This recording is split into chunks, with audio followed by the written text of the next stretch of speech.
crisis actor with soulless eyes. My body.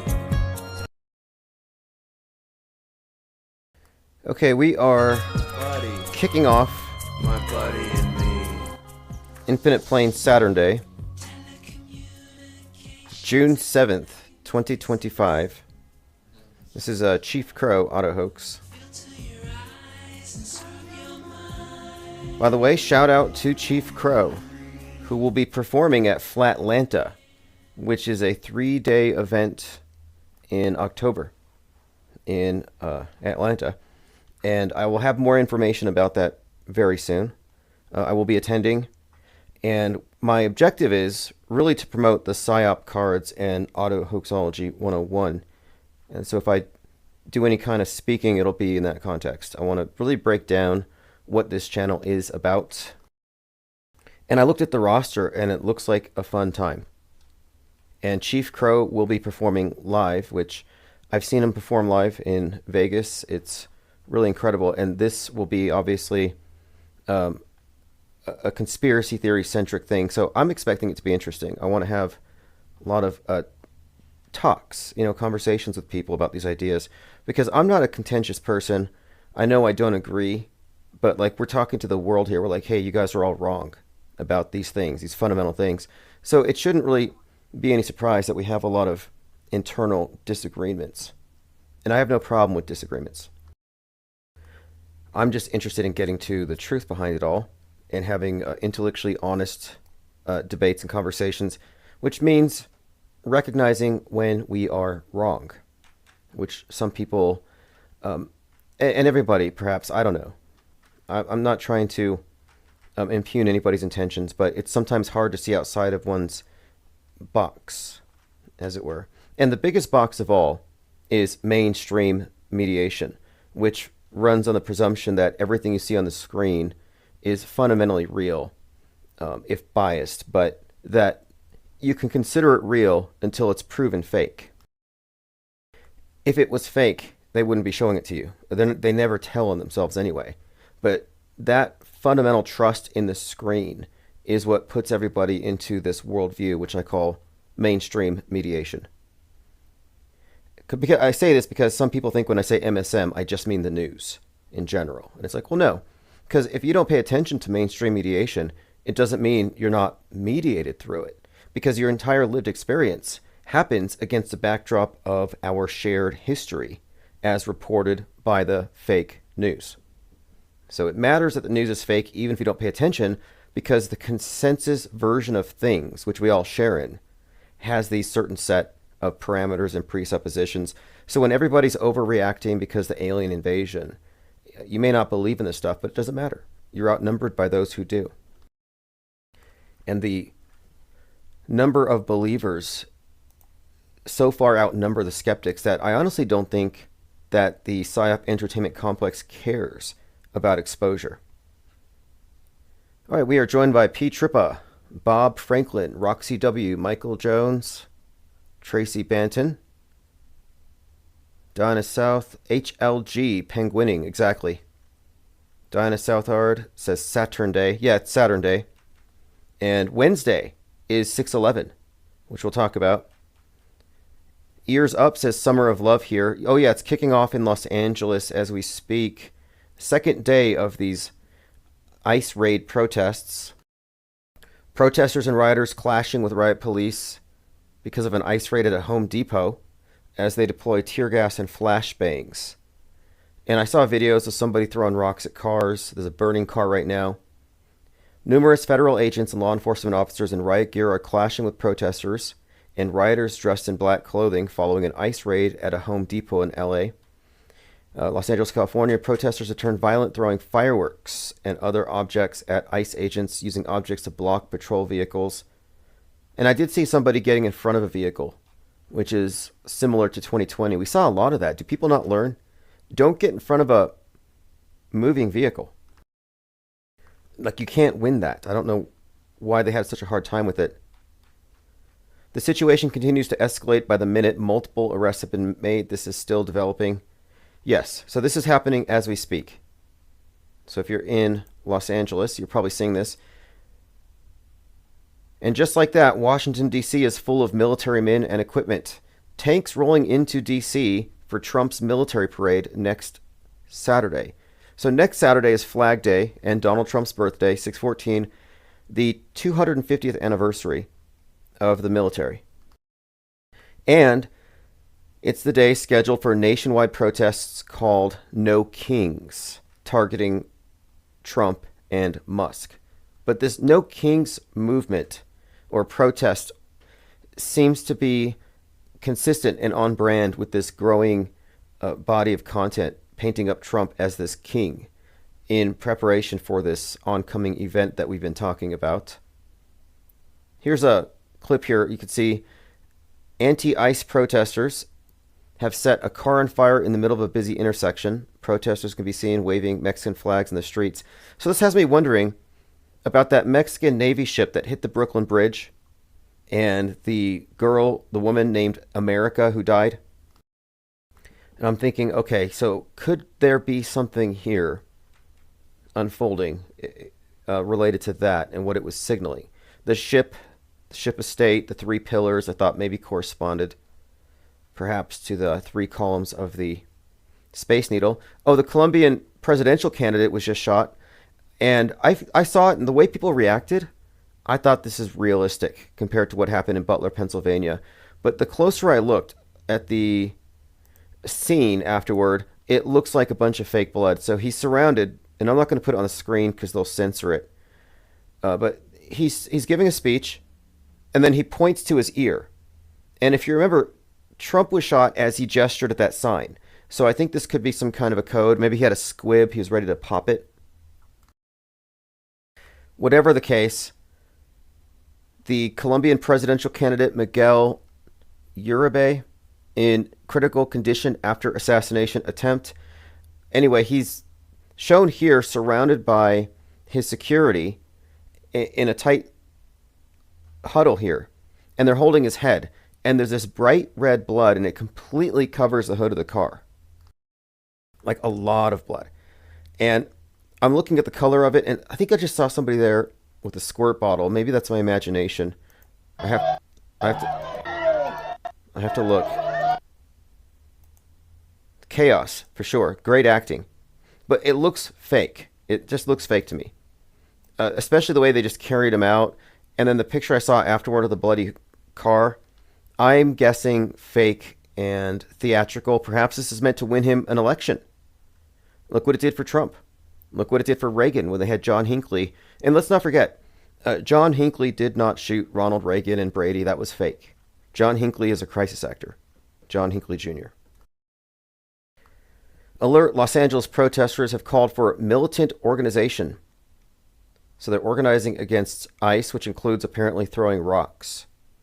This kind of reminds me of Avatar 2, where you had the encroaching Marines, the Earthlings, and the Na'vi throwing sticks and rocks at them.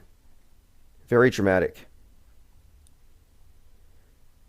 Okay, let's go ahead and jump into the main topics. I wanted to talk about Mountain Head because I watched it the other night, and it would basically, I think you would describe it as concurrent programming, because we're talking about Trump and Musk and they're falling out.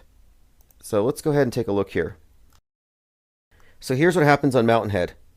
This is actually an article from the MSN that just came out. The article's called "The Dark MAGA Conspiracy, Where Musk Destroys Trump and Democracy."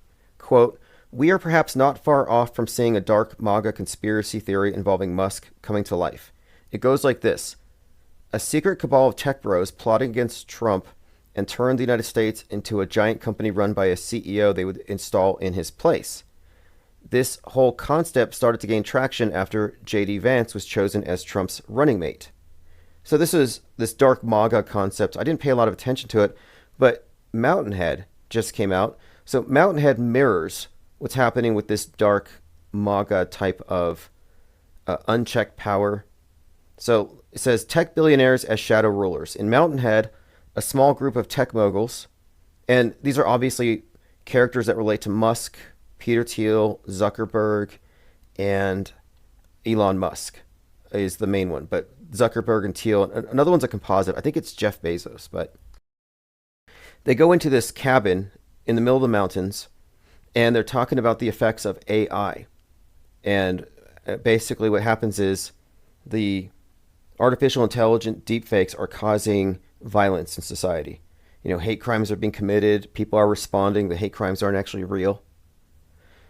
So the CEO has president fantasy. The film Mountainhead lampoons the idea of replacing democratic governance with a technocratic regime run by CEOs, which echoes the dark MAGA conspiracy about tech bros installing one of their own in the White House. So the character Venus is the Musk stand-in, and they obviously are satirizing all these characters. The plot is driven by backstabbing, power plays, and shifting alliances among the moguls, reflecting the real and rumored feuds among tech titans and their shifting political allegiances. So this kind of came out just in time for the Trump-Musk fallout here. So Mountainhead is, again, it's out right now. It's a popular film, and I make it a point to watch whatever is being heavily promoted. Ideological extremism, detachment from reality. The characters debate transhumanism, AI, and the fate of humanity with the mix of arrogance and nihilism. And one of the main things that came out of this here is this concept of disease X, the madness, that the artificial intelligence gets so good and that people are so incapable of discerning real from fake that it plunges the world into chaos and they control it. Like, isn't this exactly what we have been describing as the accepted pretext for censorship? Even Joe Rogan. Joe Rogan was talking to Kash Patel about this, and he said somebody needs to take Elon's phone away. And he even suggested, he added, that X will make you crazy. Mentally ill is what he said. So Joe Rogan's promoting this idea that doom scrolling or going through X can make you go crazy, turn you mentally ill. And this is the narrative they want people to accept, that you can catch mind viruses that make you violent. That's what the show The Madness is about.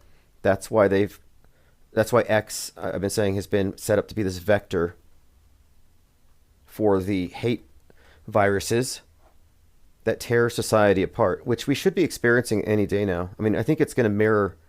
See, in the movie, they're up in this cabin away from the world, but the world's descending into chaos because of deep fakes. And I think we're just about there. I mean, we pretty much are. If you think about the effects of deep faked events, you know, like the fake death of Austin Metcalf or that Shiloh Hendricks psyop. These psyops are deep fakes, with or without special effects. They're lies, they're simulations superimposed onto reality, and people react accordingly. So it hasn't turned into kinetic street violence, but divisions are sown. Here's another mirror from Mountainhead. In the coming days and weeks, expect more calls from Musk and other techno-fascist oligarchs for Trump's impeachment. This is part of a broader strategy as they own J.D. Vance and are positioning him for the presidency to complete their takeover of the United States. So here's a little bit of intrigue here. I remember some early tweets from J.D. Vance. He was very anti-Trump at one point. But what is being suggested here is that he's owned by the techno-fascist oligarchs, and they just need to get Trump out of the way because he's not letting Musk have his way with everything. And basically, this kind of sets the stage for the second JFK event. Truth Hurts says, it's interesting how everyone wears surgical masks at these events. Why not a full face mask if you're trying to hide your identity? Are they paid actors or scared of COVIDs? I noticed the protesters are far more worried about catching COVID than tear gas and rubber bullets. Huzel is here, says, hey Tim, you're my favorite news source. Sure brother from New Zealand and South Pacific. Well, I'm making an effort to stay on top of things. In fact, we are proffering here for free spoiler alerts about future news. And we do so with the understanding that the fake news drives the dominant narratives, and you can look at the past as a pretty good predictor of the future. Now, here's a kind of a random thing. I saw Whitley Strieber on Twitter, and he was talking about mass migration. He said, the true era of mass migration has yet to begin. And when it does, we'll look back at this time as a period of mild unrest. So right now we're looking at the illegal alien invasion scenario, and Trump is fighting against them. So this is part of like how the alien invasion story has levels to it, and I think it's all a psyop, of course. But Whitney Strieber is the guy who wrote the book Communion. He's the one who claims he was taken on board a UFO and probed. He's the, I guess, one of the main reasons why people think of aliens as grays. So he's a writer, and here he is also talking about this migration thing.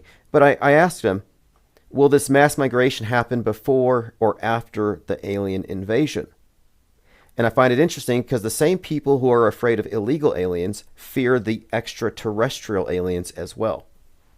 It's just a pattern I've noticed. It's a reaction from the side that's been conditioned to fear the outsiders, and it applies to their attitude towards aliens. And Whitney Strieber is the one that made aliens scary.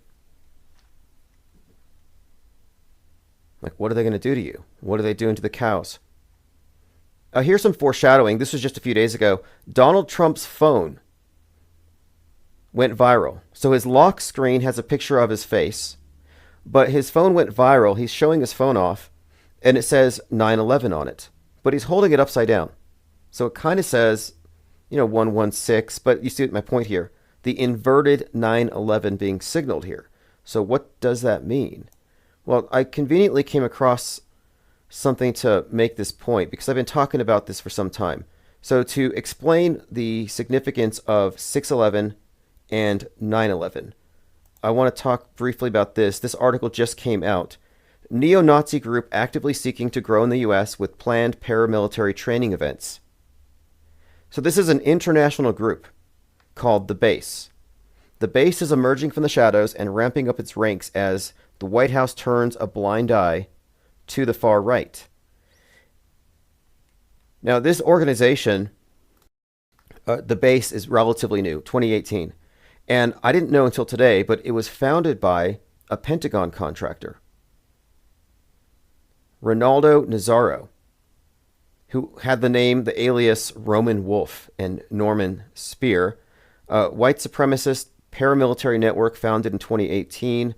The Base is known for training the members in survivalism and paramilitary tactics, aiming to prepare for and incite societal collapse in order to establish a white ethno-state. So this is the Turner Diaries, essentially. And the significance of this, in my view, is that 9/11 was the external threat. It was Al-Qaeda. Al-Qaeda translates from the Arabic word the base, or the phrase the base. So you got the base and the base. One of them is the external threat, 9/11. The other one I associate with 6/11 because this is the date of Timothy McVeigh's execution, for one. And of course, McVeigh was inspired to do that, driven to do that because of the Branch Davidian, the Waco thing, 419. So that date has some significance. Interestingly, the Space Needle was dubbed a monument on 419, 1999. We were just noting the significance of that landmark in this scenario. But what we're looking at here is the domestic violent extremist version of Al-Qaeda. And the fact that they're called the Base, just to me, just seals it. It's obviously it's a PSYOP organization. Alleged former member of the group claims its leader is a Russian spy. So former members of the Base are saying that the leader is a Kremlin spy. And this adds into the story because we've been talking about how the white nationalist domestic violent extremist groups will work with Russia to get the nuke, to take out likely Seattle or however it kicks off.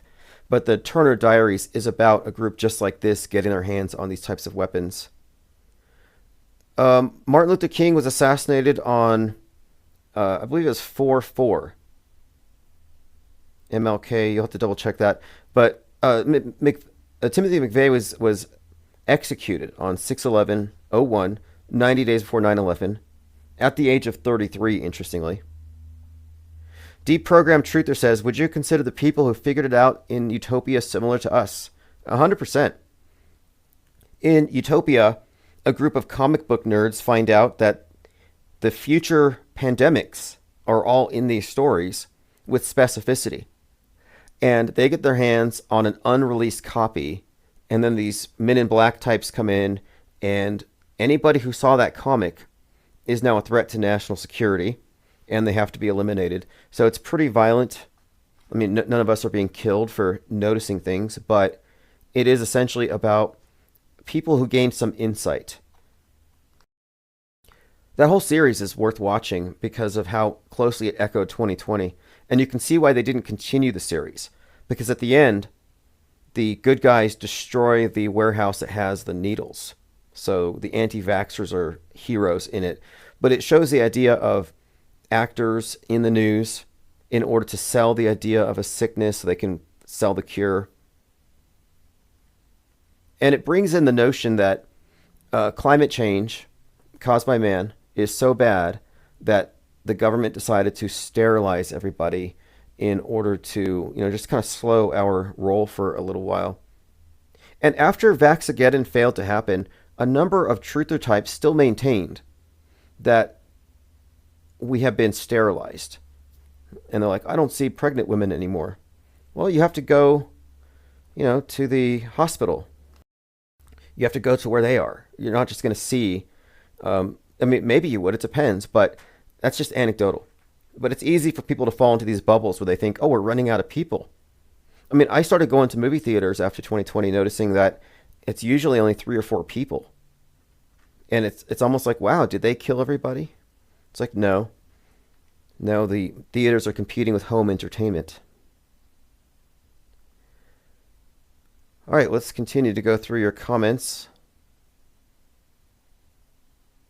All right, well, let's move on. I want to get into what's coming up here, and I got some great content sent to me or posted in Gilded, just some build-up. So Synchromorpheus pointed out this. He said, I did a search for Elvis in Seattle, and the first result was a recent article from March from the Seattle Times. And this one has Trump posing in front of a giant bust of JFK. So there's Kennedy's head and Trump's head right in front of it. And the title says, Elvis, Cats, and Babe Ruth. Chairman Trump reimagines the Kennedy Center. So the Kennedy Center, Elvis, I can kind of see what's being brought up here, but the imagery is what we're pointing out. Just like leading up to Butler, we saw a number of examples of magazines and the such, essentially visually indicating that Trump was about to get it. Like, do you remember when Trump was moving that podium and he moved it to the left and he leaned over and behind him there was this red paint, part of a design on the wall, and it looked like he had just been capped? That was before July 13th, and we had noted it. So I'm paying attention to the memes, to everything that's being put out there. Now, on June 11th, Donald Trump and Melania will be at the Kennedy Center. And they will be watching a play, Les Miserables, about the French Revolution. And another point about it, too, because if you look into the storyline, it's got to have some connection. But Trump has been consistently portrayed as a king. We have the No Kings protests coming up. And then the French Revolution stuff in this play might tie into it. If you recall, the Paris Olympics started off with allusions to the French Revolution. They had Marie Antoinette decapitated. There were nuke references. You had the Statue of Liberty buried, the scene from, I think, Planet of the Apes. But we saw also the space station, it seemed, in the imagery for the Paris Olympics appeared to be falling or something. It was in that image. But French Revolution, the monarchy's overthrown. Napoleon's... This is, again, probably symbolic. The fact that they're at the Kennedy Center watching this particular play on June 11th. Clump says, is Population Sync a hoax? Yeah. I mean, look. I think that there's a psyop involved with the population. I don't know if they're exaggerating the number of people. The best arguments against there being 8 billion are largely from incredulity and maybe... But it's hard to say. You know, especially now with deep fakes, they could say anything. But what is clear is that they have this agreement on both sides that there's a population crisis. One side thinks there's too many people, that would be the left, and the right thinks there's not enough, that we're running out. But it's just politics, because the same people who think that we're running out of people and are constantly saying, "Where's all the pregnant women? We need more babies. We're running out of people." They get mad that we're having mass immigration. So, like, which is it? Are you mad about too many people, or are you just mad about, I don't know, changing demographics? And so it's a whole different conversation. A man disguising himself with a mask and helmet was hurling rocks at the windshields of ICE and federal law enforcement. I watched this video, and every single rock that he threw, I mean, these are obviously shatterproof windows, but every one of those could be, in my view, construed as attempted murder. And Don Bongino directly addressed this individual and asked him to turn himself in. Hoozle says, off topic, anybody got any good movie recommendations? Well, when you say good, do you mean a genuinely good movie, or do you mean relevant to our interests here? Because a lot of the movies that we watch are pretty terrible, but we kind of have to see them. I would say if you want to understand the present zeitgeist, I would almost say Sinners. But if you haven't seen Final Destination, you have to see that. But Sinners set the stage for a number of psyops that followed immediately after, including the Austin Metcalf thing. And that's one of the things that we've been paying attention to here for years now, is the concurrent programming, just like drills. You know, every time there's a fake event, there's some drill nearby. It's like, that's strange. Why do we always have these drills that correspond to what was happening at this event that was presented as real? And this has been such a common thing that it's a hallmark of a psyop. But just like you have these DHS drills being carried out concurrent with the fake events, you will find the entertainment world, all the movies, the books, the video game releases will actually correspond to the fake news events. And this alignment between entertainment and these, some not hidden, I mean, these drills are publicized, but they're just not advertised. But the fact is, these things all happen at the same time. And it's just part of how media actually works, because it's not really there to tell us what's happening. The media's role is producing, not really reporting. You know, they're producing stories, and these stories are bent. You know, even if they're being objective in one context, the organization, the media itself, it frames things in a certain way that takes it out of objectivity. It assumes the veracity of everything that came before, as they all do, as the consensus does. Okay, let's move on. Plain Dakota says, I went back to watch Gates' Pokey TED Talk, and he said the new Pokies reduced the population by 15%, so if 75 got it, then 11.25 of the pop would be reduced. It's not a mass die-off, but I side with you. Yeah, I don't think there was a death spike. And I don't trust the people who say that there was one, because they're emotional, and they're agenda-driven propaganda mules who are getting their information from sources that have, I think, a role in the bigger psyop. I think controlled opposition isn't like, they're not renegade. They're not mavericks. They're not against the system. They're not rebels. No, they're conformists. They're just taking the controlled opposition stance. The reason I would say Sinners, by the way, another reason for Sinners too, is one, the timing of it, but it has this scene at the end. I don't want to give you any spoilers, but it seems to foreshadow some kind of violence that would target the Patriot Front, perhaps, or involve them, but Patriot Front or some analogous group like that, or the base, or even the KKK. I don't know how significant they are today. But Final Destination just came out, and it is about the opening of this Space Needle. The scene takes place in 1968, but interestingly, the real Space Needle in Seattle just had an opening of their Skyliner. In fact, I have a tweet here from the Space Needle. And it's not a tweet, it's a Let me pull this up. It was posted in our Discord, no, in our Gilded. So they actually share pictures quite frequently on the Instagram for the Space Needle. And there was one picture of it where this UFO side of it was actually obscured by fog, and it looked like it had been decapitated. But they shared a picture of it next to the one in the movie.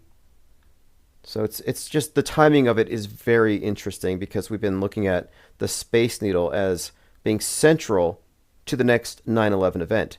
And what it turns out, what the movie does is it makes the Space Needle destruction the main theme. Like the whole thing was about this big disaster that was averted because somebody had a psychic vision.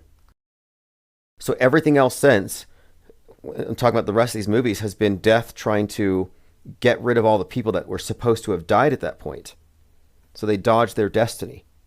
And its first major attempt to get them was Final Destination #1, which takes place 32 years after this latest one. And that was a plane crash scene. So it's interesting because you'll see that Final Destination 1 and Bloodlines both I think overtly portray 9/11 in their opening scenes from the perspective of the passengers in the plane and the perspective of those in the tower. Jay Diggs, great point. I'm glad you brought that up. Patriot Front and French Revolution, both started by Rousseau. Yeah, so the Patriot Front was started by a guy named Thomas Rousseau. And if we're talking about French Revolution, that name stands out. Clump says JL's vision saved Seattle. Yeah, isn't that kind of interesting too? The whole movie is about this person having a vision about this catastrophe. But I pointed out something in 2019 because we've been looking at the Space Needle because of all these indicators in the movies that set it up for a 9/11 style event. And, we've been looking at this pretty closely for some time. And I recall in 2019, we had kind of thought November the 3rd, they're going to do something with it. And there were like 3,000 of us watching on several live streams, real time. Nothing happened to it, but a Space Needle in Turkey incinerated. And we thought, that's strange. Did we disrupt their little ceremony and they had to do something somewhere else or something else? It was just strange, is all I could say. So then we said, okay, just keep our eyes on Seattle for 3/11. Because it seems these numbers are interchangeable. 3/11, 11/3, what's the difference? And 3/11, Seattle was ground zero for the pandemic. So it still kind of fit this story.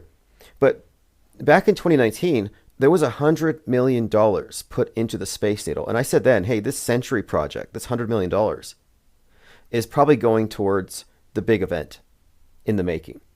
And this Skyliner that just opened up is our first tangible milestone from that money. So now we see the money. And of course, the symbolism here, the $100 million, the Century project, there's been a lot of, as I've pointed out many times, references to this disaster associated with this Space Needle, oftentimes referencing the $100 bill, the number 100, or the penny, the cent. In fact, in Final Destination, it's a penny, 1 cent, that causes the Space Needle to implode or whatever happens to it. And by the way, Trump just killed the penny a few days ago. They've been talking about killing the penny. So the penny contains the symbol of Abraham Lincoln. Civil War, Lincoln, headshot, assassination. There's a lot built into it.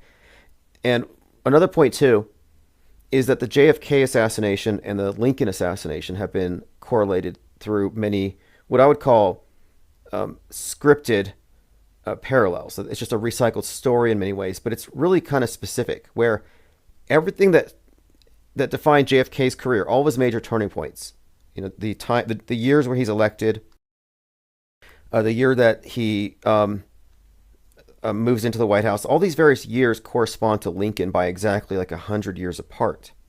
So I thought, okay, what is the significance here? What is the story here? And then the USDA just had these big murals put on front of Trump and Lincoln. And speaking of Lincoln, we've been talking about Butler and all the movies that overlapped what happened in Butler, like Mickey 17, I've been talking about lately. I'm going to have to watch Captain America probably tonight because I want to see what I've missed. Because Harrison Ford gets shot at a podium, but it's in a theater. And so there's got to be some significance. Ford Theater. Harrison Ford's birthday is July 13th, by the way, the day that Trump was shot. Just like Mark Ruffalo, his birthday is November 22nd, the day JFK was shot. So you have these two actors in these movies portraying a Trump-esque assassination attempt scenario coming out at the time of the assassination or close to it. The Captain America one was very close to it. And the actors portraying the president in these contexts happen to have birth dates that are highly significant in this same context. I mean, anybody who thinks that Butler, Pennsylvania was a legitimate assassination attempt has no clue. I mean, that was a magic trick. It's a magic trick. It was a psyop. And what I like about it is that, unlike January 6th, you can't say he wasn't a part of it. You know, some people want to believe that January 6th was legitimate and Trump was a victim of a psyop or honeypot, and, you know, he's just as much a victim as all the J6 prisoners of war, you know, like the QAnon shaman and the rest. It's like, no, I don't think so. To me, it's almost worse, following a dupe instead of a diabolical backstabber. But the fact is, this Butler, Pennsylvania psyop could not have happened without his participation. All right, let's move on. Elon Musk retweeted this. I mentioned this the other day. The world's greatest fiction writers couldn't have conceived a timeline like this.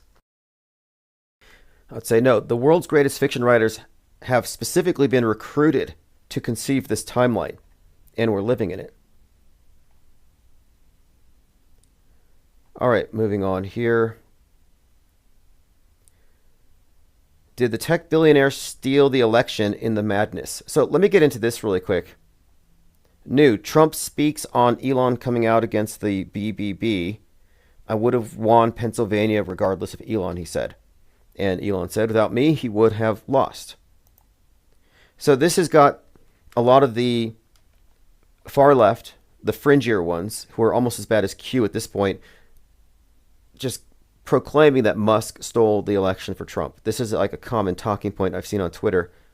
So I want to bring this up because we talk about how everything's happening in the context of what has been broadcast to these popular movies like the Netflix show The Madness. So in The Madness, the tech billionaire who corresponds to Elon Musk, he didn't steal the election in the sense of rigging the votes or the ballot boxes, but he orchestrated a massive disinformation campaign, and he manipulated the political outcome. And this is directly from the series. And I've been pointing out this particular storyline because Laura Jennings exposes this, and then she just mysteriously dies. And Laura Jennings is a clear reference to Laura Loomer, who is very close to Trump and seems resentful of anybody close to Trump, including Musk. So if life follows Netflix as it has before thus far, Laura Loomer might be disappeared soon in some way. That's just a prediction. And the stage has been set, as we've talked about, but I'm just putting it out there again. I've been just pointing out, I want to be consistent. And the movie series, The Madness, has some very specific things go down and it's been on point ever since. So I would be remiss if I didn't mention that is one of the plot points, what is going to happen to this character. And long after I pointed this stuff out, she comes out saying that she's getting violent death threats because of the people from the NSA that she got terminated. Mango Penguin says, happy Saturnday, you're on at a decent time. I would have been here earlier, but the psychiatrist next door had a patient, and I don't want to... I mean, I don't know if she's a hypnotherapist or a psychiatrist or a chiropractor. That's pretty much all that's here. There's a Brazilian wax person here. But when they have clients or patients over, I know the walls are thin, and if they're doing some kind of hypnosis, I don't want to, subconsciously implant ideas. By the way, this life imitates Netflix thing. Yeah, this is systemic, and it's not just artistic license because it's done for propaganda purposes. But I talked about again Mountainhead. Mountainhead, a satire targeting modern tech elite, lead character, Venus Parrish, obvious parallel to Musk. And then I thought there's this other movie that I saw called Glass Onion that seemed to have a very similar kind of story. And Glass Onion, directed by Rian Johnson, features a tech billionaire character named Miles Braun. And many viewers and critics have drawn parallels between Miles Braun and real-life tech mogul Elon Musk, particularly in terms of the personality, business ventures, and public perception. And he was the one played by Ed Norton. So 2 movies here. I mean, if movies were being made about you, don't you think you would want to claim royalties or something? I mean, they're using his life story. But then again, is Musk a real-life tech mogul? Or does he just play one on TV? I mean, we know he's not really well, he hasn't even attempted to go to space. At least Jeff Bezos has done that. Ollie Goering says, IPS is kind and considerate. Let's Go says, Tim is polite. Well, we have a long-term plan here. And we're going to stick around for a long time. We're not going anywhere. And so I think we can be cordial. There's no reason to be rude or disruptive because we don't want to drive people away. We want to have conversations and debates. And if people feel like, we're unapproachable, we'll be closed off. And I want to have these open conduits of communication, even though we're trying to break stuff. Because Trutherville is a wasteland. It's an intellectual wasteland. And it's a waste of time. It's a place where you do catch mind viruses, which are tantamount to having essentially a mental illness, delusions, excessive paranoia. And if you believe in, placebo effect and psychosomatics, then you have to consider what are the net effects of having an intrinsically disruptive and nightmarish worldview where everything is dangerous, everything's killing you, everything's a threat. We're always on the precipice of World War III. And the idea of skepticism is suspension of judgment. So you doom scroll and you go through 50 headlines about how bad things are. And if you're a normal person, you recognize it. You're like, oh, this is terrible. But then you just distract yourself with something superficial. But if you're a conspiracy theorist, you go deep into it. Wow, things are really bad. People haven't woken up. Look how bad things are. And my perspective is, I don't believe the headlines. I need more information. I'm not going to overreact. But I want to know what people are being programmed to believe. So I'm informed about what they believe, even though I don't share their beliefs. But by suspending the automatic belief of the headlines, I step back from any kind of emotional reaction. So I'm not triggered by this stuff. We talk all day about this stuff, and I'm not flippant about death and mayhem and destruction and suffering and all that stuff. Not at all. However, I don't have empathy for crisis actors, and I don't have any kind of emotional attachment to stories that are being told by emotional manipulators, which is what the media really is. I mean, I imagine some people watch the news and cry quite often. I've seen it before. I've seen people cry. I remember the first time I tried to share a 9/11 conspiracy theory with a friend. I started playing the video of the burning towers, and I just saw like tears welling up. Kind of like when I brought up the Challenger hoax to fight the flat earth, he started crying. Like, okay, so this thing is so powerful, it can make grown men cry, just like that. And I'm not knocking crying. You can cry, but what are you crying for? And do you have the moral high ground just because you're emotionally attached to the propaganda? And I would say no, it makes you a terrorist, basically. If what we're looking at is a system designed to terrorize people into compliance, to fill them up with superstitions, with essentially psychological warfare, then anybody lending credence to that warfare, crisis actors, people who are automatically believing it and sharing it, yeah, you're basically doing the job of a propagandist. You're a terror propagandist. And being emotionally entangled with it is actually not only capitulating, but you're kind of participating. That's why I refer to a lot of truthers as propaganda mules. Rilo05 says, newsflash, it's all fake. Maybe Trump's assassination will be blamed on it. Yeah, that's another thing, too. They're setting the stage for who done it. So whenever something happens, they never say, is it even real? They don't ask immediately, like, did this even happen? Is it real? They kind of go into whose fault is it? Who did it? Who's behind it? And I don't say everything's fake. I also want to point out, I never say everything's fake. Anybody who says everything's fake has no credibility. They're just as bad as people who say believe everything. I call them auto disbelievers, just as bad as auto believers. The position I take is that a percentage of the news is fake. The psychological operations are what dominate the news, but you couldn't possibly fake everything. However, the framing of the stories is part of what builds up our worldview. So they don't even have to lie all the time. They just have to reinforce the notion that everything that came before happened as reported. Truth Hurt says, Richie from Boston back pumping out the truther porn. I follow Richie from Boston on Twitter, but I can never find out what the news is. Like, he's trying to warn me. It's about to go down, but I have to jump his paywall. And I haven't set aside a budget for Richie from Boston's insights, so I guess I'm not going to be forewarned.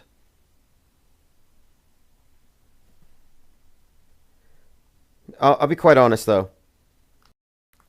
I stopped following Richie from Boston in 2020. A lot of people lost me in 2020.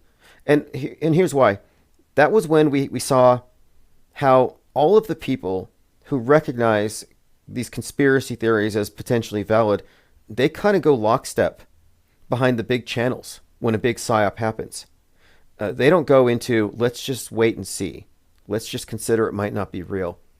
So I realized, okay, Trutherville is a problem.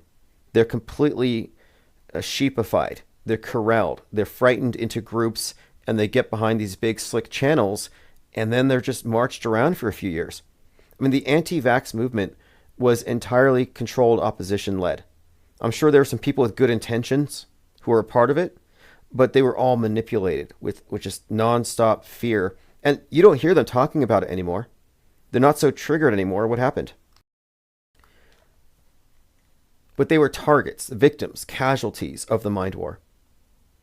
But that's when I recognized that we have to have a split. There has to be a third branch of media. Mainstream, lies.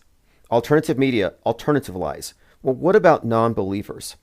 What about people who have a little more insight about how media works and are skeptical about the big stories and have formed into more or less our own discussion groups, like what should we do with this?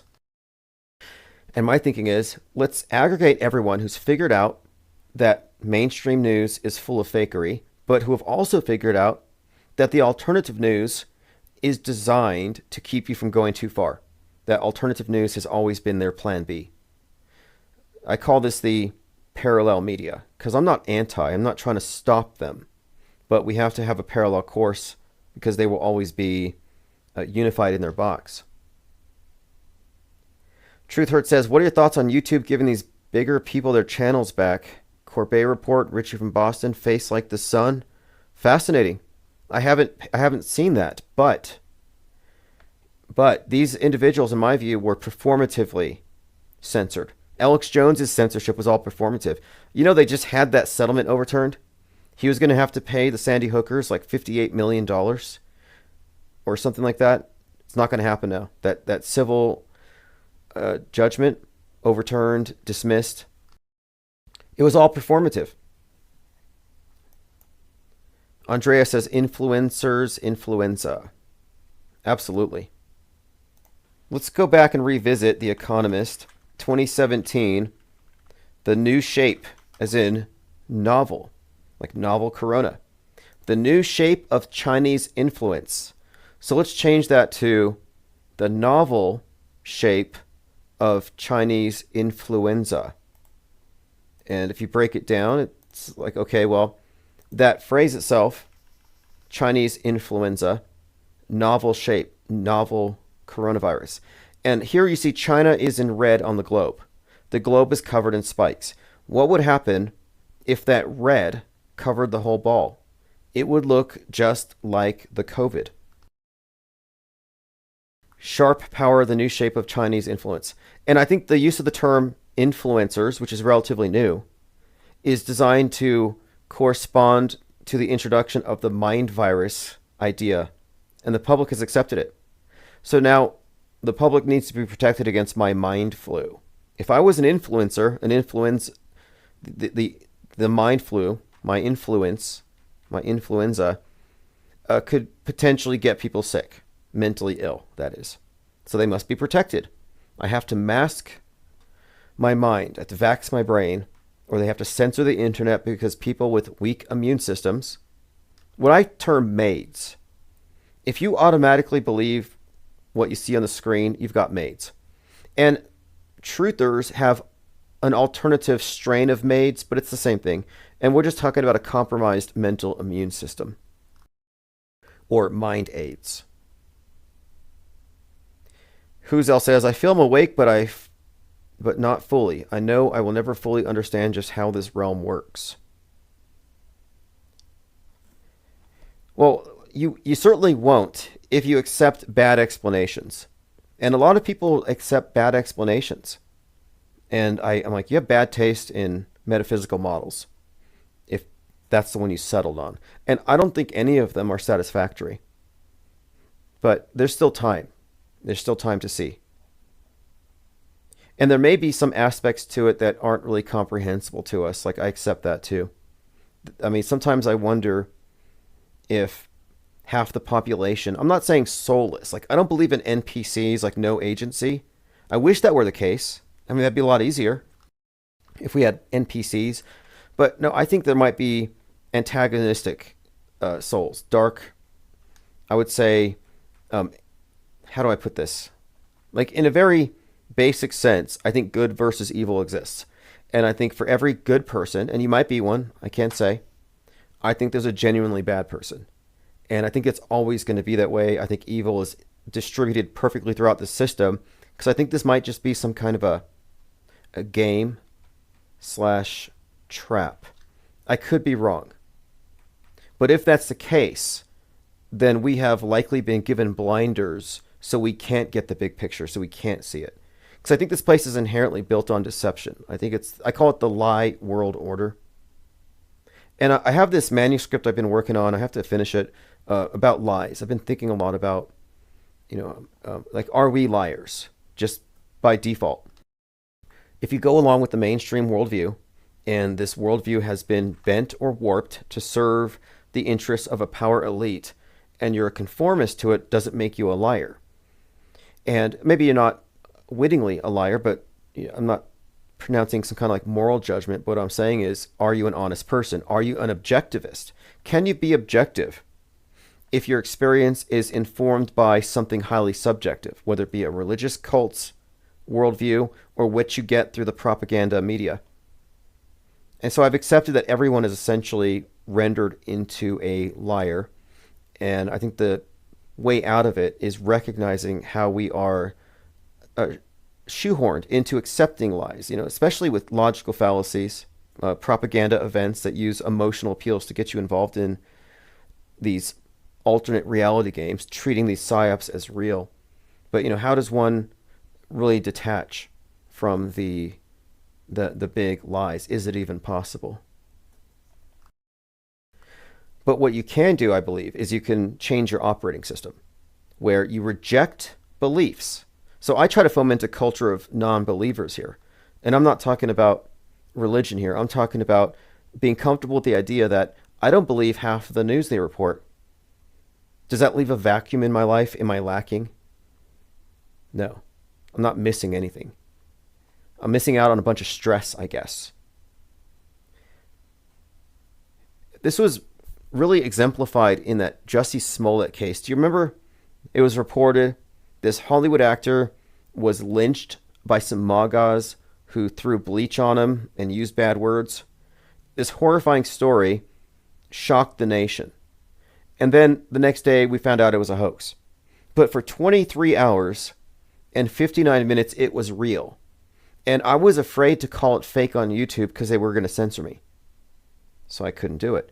But for that period of time, people were reacting to it, and I realized, okay, if you're reacting off sparse information, then you don't actually have enough information to know what really happened.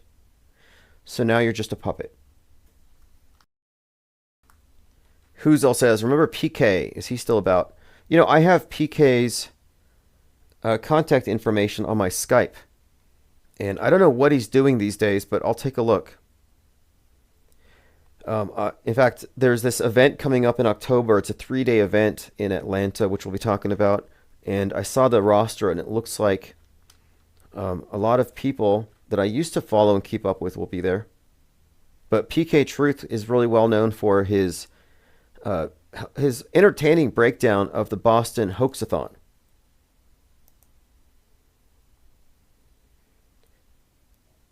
WSJ releases a bombshell story about how the U.S. government fabricated alien technology and allowed UFO rumors to fester to cover up their tech. Wall Street Journal. I've been talking about Mirageman since I saw the documentary years ago.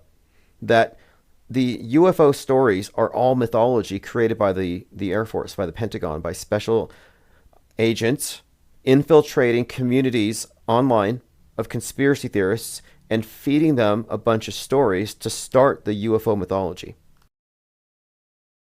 So if you believe in aliens and you hope that they come down and at some point they're going to abduct you, it's not going to happen. Because they don't exist. The Pentagon made them up. But now they're admitting it. The Pentagon disinformation that fueled America's UFO mythology, U.S. military fabricated evidence of alien tech and allowed rumors to fester. Now they claim they did so to cover up real tech. I doubt that. I mean, that it sounds plausible. That is what a disinformation campaign would do, but I think alien belief has been allowed to fester because it's part of the new paradigm. Atheists don't believe in heaven, but they believe in space. They don't believe in angels, but they believe in aliens. And these are all constructs that complete this worldview that we all have. And our worldview might have different descriptions. So whether you have a traditionalist view, and you might have a punishing God, and you believe in Noah's flood, or you're a complete atheist. Well, you have Gaia, a punishing God, who will also flood the world if we don't change our wicked ways. So I look at UFO mythology as essentially an aspect of Nasatology, which is what I term, Nasatology is how I would describe the religion that we all inhabit right now. You're all Nasatologists. Because I think it's a religious paradigm. It's no different than Scientology, except Scientology has better actors. I guess NASA has better special effects. Okay, let's go ahead and continue here, going through my comments. Oh, look, Elon Musk deleted all of his tweets against Trump, but I wanted to point out one of his tweets here. It kind of stood out to me. Time to drop the really big bomb. Time to drop the really big bomb. Now, I don't think these tweets are flippant. I don't think Elon Musk is just some random guy who just happens to have all this power because he's wealthy and stuff. No, Musk is a construct. Essentially, he's an actor and he's got 12 different directors in some boardroom somewhere, but they are 100% in control of this guy and his tweets. So they know when he says, time to drop this bomb, that it's going to be viewed 50 million times. So these are memes that are being forced into the zeitgeist. So time to drop the bomb just kind of stood out to me.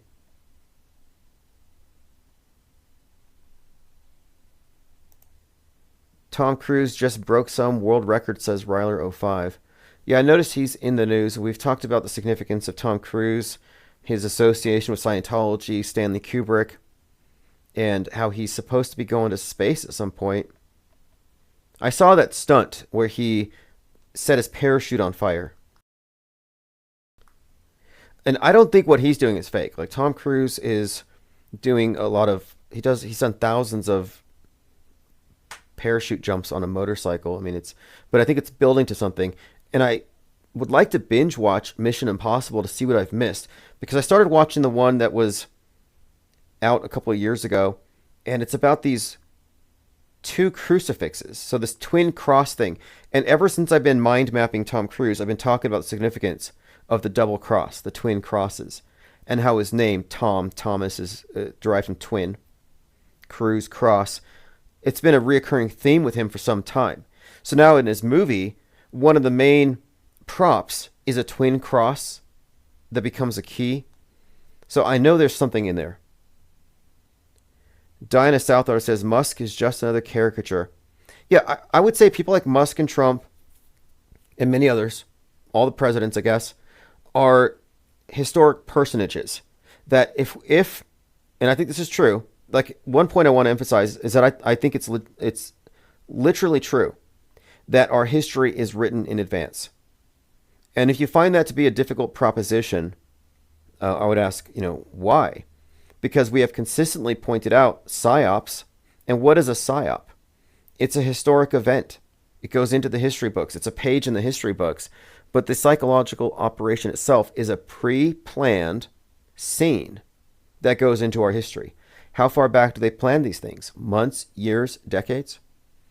The notion that our history is written in advance is supported by the evidence. That the version that we all get, which is provably bent in the direction of fakery, is scripted in advance. That it's not like they make it up as they go. And so when I look at characters of high significance and historic characters, you have to look at them as actors plugged into a role. We were introduced to Donald Trump in this form he is right now years ago, long before he got into politics. There were movies foreshadowing with very specific scenes that foreshadow, like, for example, Machete, 2010, foreshadowed Butler in many ways. But Trump was in the entertainment world in these various characters, getting into our imagination years ago. Biff Tannen, based on Trump. You can go back to 1958, Trackdown, where the Donald Trump character rolls into town, offers to build a wall. They end up arresting him. So my point is, if they're writing history, it's not just events, it's the people who drive these events. And so these people are going to be imbued with all these various characteristics. And I think they may come off as sometimes parody, sometimes satire, highly unbelievable. Bob Franklin says, yes, 1980s Trump was being pushed. Yes. And it's been consistent. Like, it's been building towards, he's been associated symbolically with 9/11 in so many ways. Like, I just pointed out his phone, the 9/11. But if you look at going back, the 9/11 stuff with Trump, it is clear that he's associated with this event on the world stage. In fact, Calcified Lies, the YouTube channel, says that Trump is the, I guess, the personification of a 9/11 in various ways. But Back to the Future, Biff Tannen based on Trump. Back to the Future contains probably more predictive programming for 9/11 than any other movie. And very specific stuff. If you haven't seen the breakdowns of Back to the Future foreshadowing 9/11, it's not hard to find. But we're not talking about just some random screenshot. We're talking about, in the way that these scenes play out, they are foreshadowing. Thank you for feeding the cracked in 11103. The IPS thanks you for your support and participation. Open phones for open minds later on.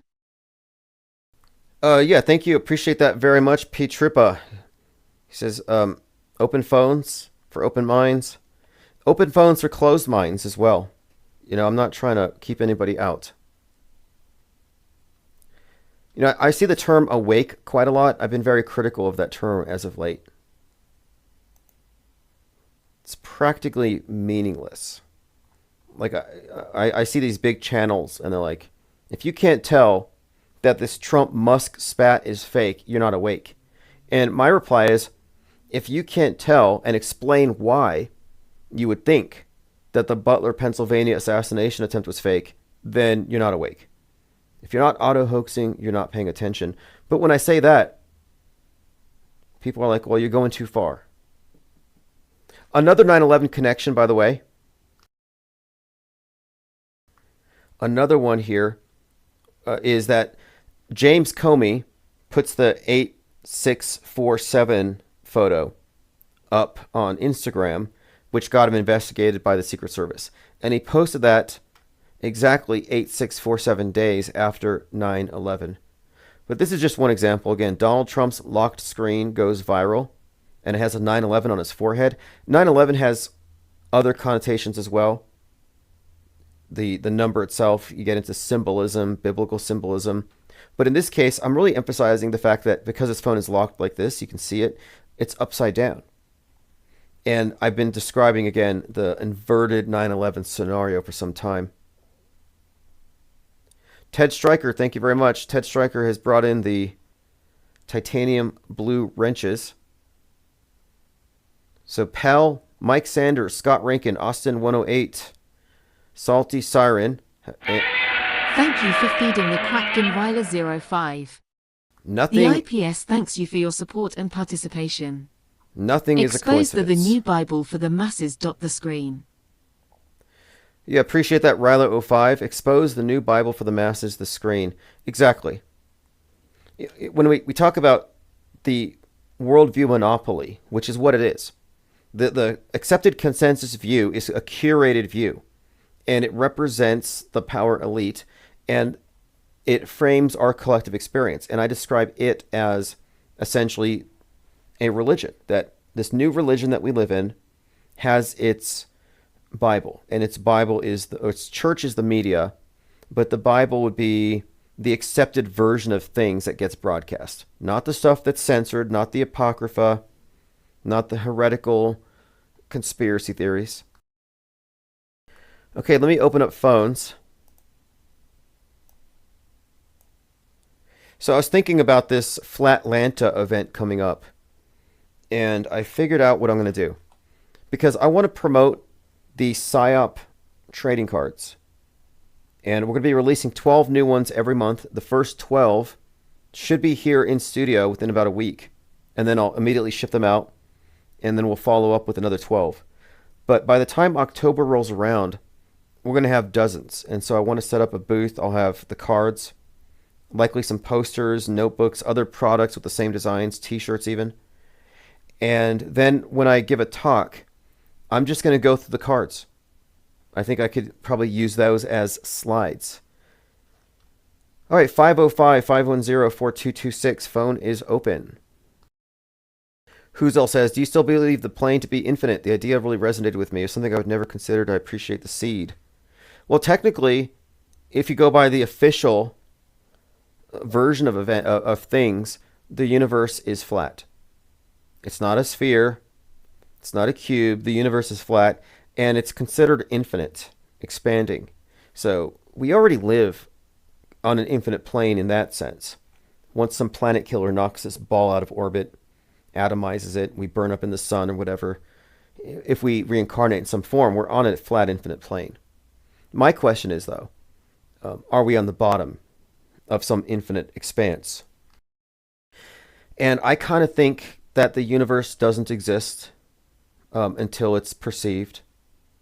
Like it's sort of like rendered as we go in a way. But what I mean by that is shape is almost immaterial if it's built around us and for us. If it's, in other words, a co-created, co-manifested thing. It's an open question, though. All right, we got a caller. Let me open up phones here. Hey, can you hear me okay?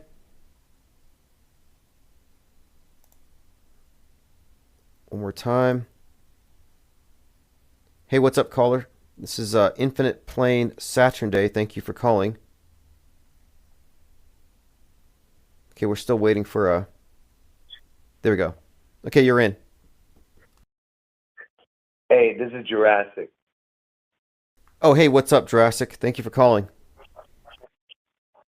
Yeah, I don't know what you're talking about, but I called for one thing. Have you ever heard of the 1955 Le Mans disaster? 1955 Le Mans disaster. No, what is that? Wait, before you look it up and talk about it, let me just set the ground, the foundation for what I'm about to show you. So, if you've been watching my videos, I've explained that Satan equals 55, okay? If you just add up the letters to what it is in the alphabet. So Satan equals 55. Now, if Satan needs to get to 666, what would he need? Do you know the answer to that? 611. Right. So 611 plus 55 is 666, right? Got it. Got it. Okay. Now, so in the year 55, there was a Le Mans disaster. And Le Mans has the EL in it, by the way, right? And it's got the man and all that other stuff in the word. But Le Mans, there was a car crash in the year 55. And guess when this day was? It was 6/11/55, Le Mans crash, okay? Okay. Okay, now, I told you my two predictions is 6/11 and 8/4, right? Right. Okay, and what's in between 6/11 and August 4th? How many days do you think? Okay. How many days between June 6/11 11th, June and August 11th, 4th. and August 4th? June to July, July to August. How many days? Is that 55 days? Yeah, well, if you add the day, it's 55 days. So my two predictions just happen to be exactly 55 days from one to another if you add the day, August 4th. So Okay. Okay. So that's 611 plus 55 is 666, right? Got it. Okay, and it just so happens my two predictions are 55 days apart, and it starts from 6/11. So that means that August 4th is the 666 day, and how does that work out? Because it's the 216th day of the year, which is 6 times 6 times 6. So it literally works perfectly. It the does. puzzle. I see that. Okay, August 4th, Okay. 216th day, 6 cubed, 666, and then 611 plus 55 days gets you there. And as you pointed out, these numbers relate. Trump was shot at 6:11 p.m. He goes back to Butler 84 days later. They're constantly flashing this pairing. So that's yet another example of how perfectly synchronized it is. Yeah, and now you should look at the Le Mans crash. It was in 55, so that means the date was 6/11/55, right? So, and remember what I tell you, how many from 6/11 to August 4th is 55 days, right? Right? And and 611 plus 55 equals 666. And guess how many people died, counting the driver? 84. So the driver ended up. Yes, there it is. Look how crazy that is. I'm looking at it now. It looks insane. A Mercedes Benz flying through the crowd at a high rate of speed. The car disintegrated, including the engine block and radiator, and it was hurled into the spectators, killing 84 people. That's insane. The Mons crash. And by the way, it can only happen once in the 100 years to land on 6/11/55. Do you get what I'm saying? It can't happen again until you know what I'm trying to say or not? Yeah, I get what you're saying. I get what you're saying. Like this is a reoccurring thing. This building up of the significance with this particular number, and you've been pretty spot on. But this 55 from 6/11, that's another reiteration of this. By the way, do you know where Trump's going to be on 6/11? Well, yeah, I mentioned it at La Miserale, right? JFK Center. Yep, the Kennedy Center, watching a play about the French Revolution. And then on 6/14, next Saturday on his birthday, you got the nationwide No Kings protests.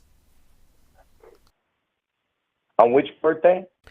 On Trump's birthday, 6/14, it's going to be so the No Kings movement, the No Kings protest is organized nationwide.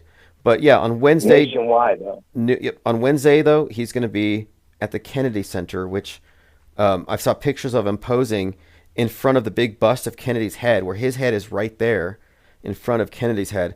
So they're pretty blatant in the buildup here.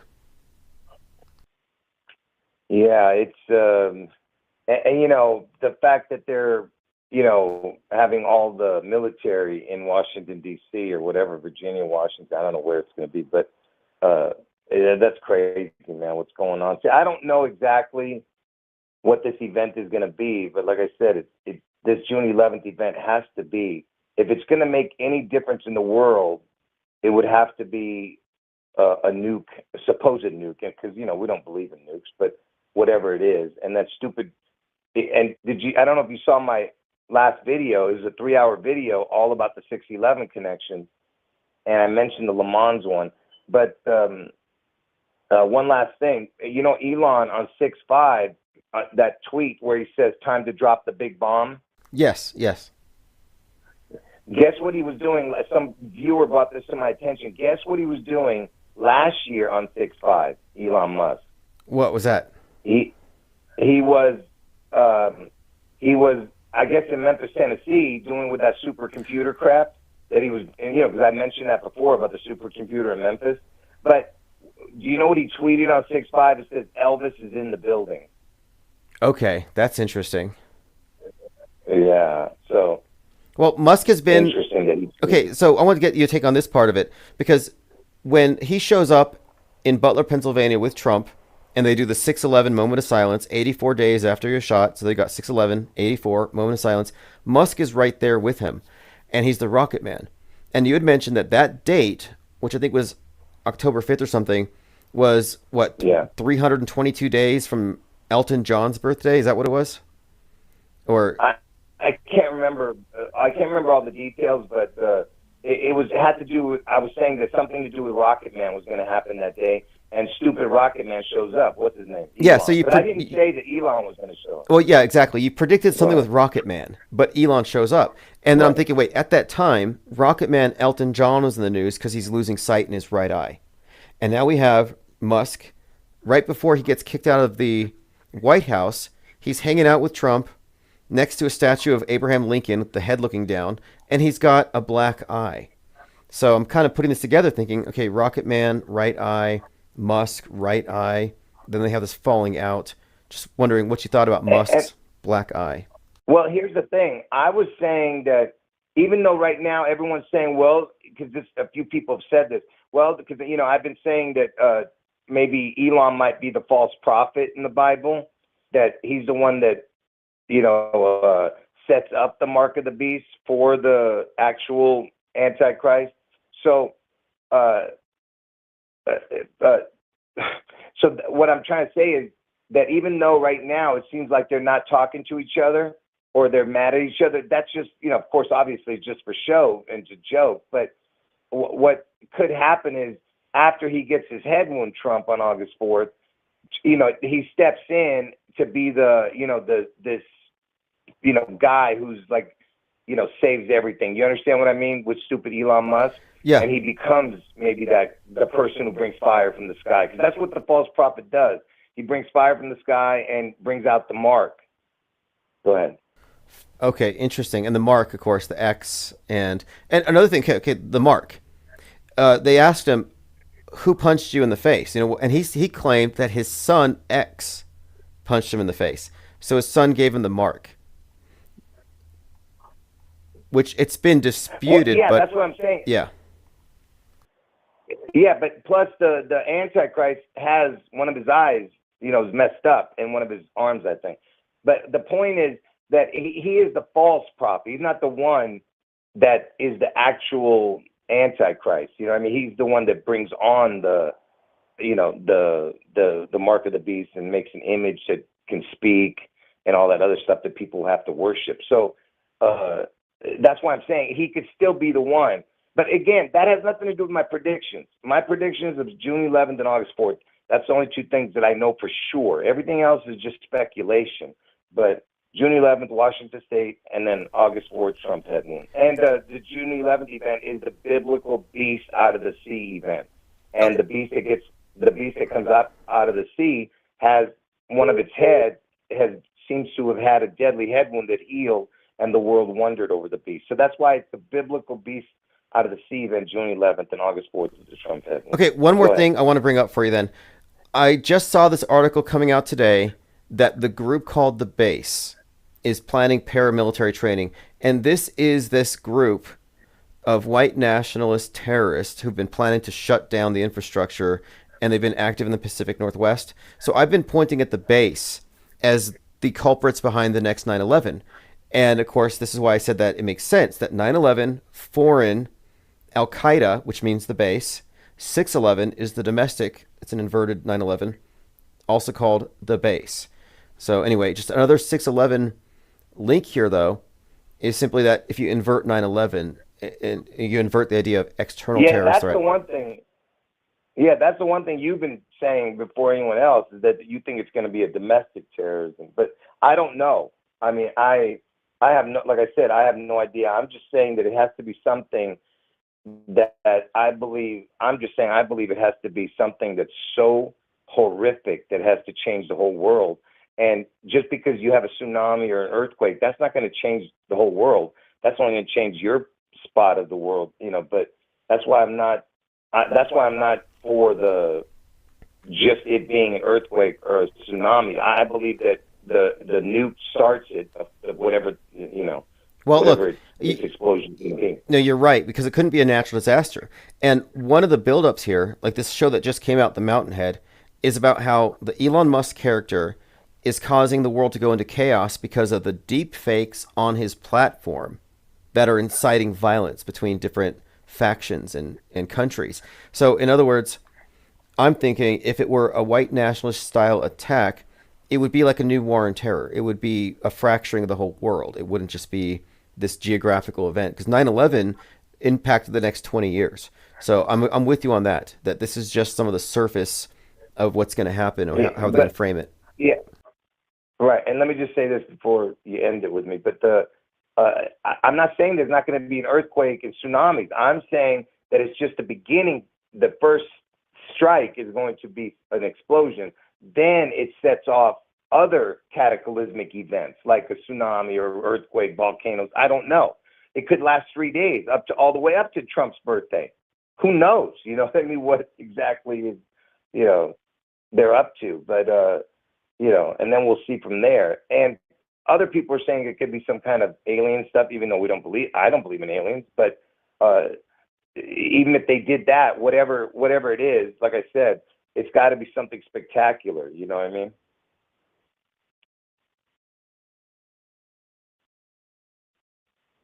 Hello? Oh, sorry. So here, I want to put this up on the screen so you can see it. This is a magazine it's called Empire, and it has Jaws' 50th anniversary coming up in July. So if you look on the screen, I got my phone. I don't know if you can see it. It's Jaws 50, and it says Empire. So it says EMP, and then right above it, it says Jurassic. But I see the beast from the sea. I see EMP.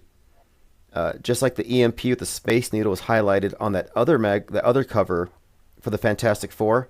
But anyway, I just saw the shark coming out of the water, and it says Jurassic right above the EMP, and I thought that's kind of funny. Oh yeah, I see that. Yeah, I see it. Yeah, right above the EMP. You're right. But again, Jaws. So 50th. You think it could be an EMP? Well, I think it could be an EMP strike. I think both. Yeah, I think if there's going to be a nuke, there has to be fallout, because fallout is all over this stuff. All the predictions point to fallout, and for there to be fallout, it has to be high altitude, and for that high altitude to spread fallout across the country, whatever. But the higher the detonation, the more widespread the blackouts. So yeah, it's all connected. Yeah, and Jurassic came out on June 11th. Jurassic Park came out on June 11th. Okay, I didn't know that one, but that's the original one. The original. Right. Right. Well, hey, I appreciate the information, and I'll be following your recent videos here. Right. These connections are fantastic. Thanks for calling. Appreciate it as always, and call back if anything else comes up. All right, have a good one. Bye-bye. All right, phones are back open. I saw someone trying to get in. It's 505-510-4226.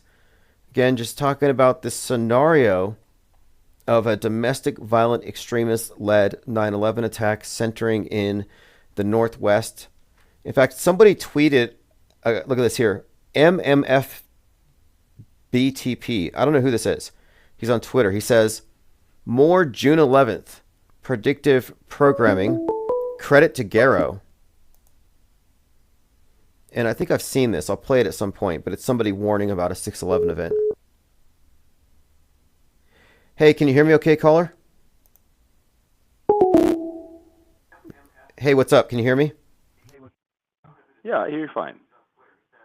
All right, awesome. Hey, what are you calling in about? We've been talking about quite a lot today. Well, I wanted to bounce this. Yeah, I wanted to bounce an idea off you. Now that both Elon and Donald are kind of equally compromised as far as optics go, do you suppose the time is ripe for a black swan candidate, a dark horse, someone that's been very, very low key lately? Like who? Well, I think Obama's been laying very low lately. I think he might be in a position to have these guys kiss and make up sometime down the road, perhaps. Right. I haven't I've been following Obama's work with the whole higher ground productions, leave the world behind, and he's technically, in my view, he's one of the meta scripters at this point. But there is this interesting dynamic between Obama and Trump, and I believe that Trump represents one pole, 1776, and Obama is representing 1619. So they represent these two clashing world views.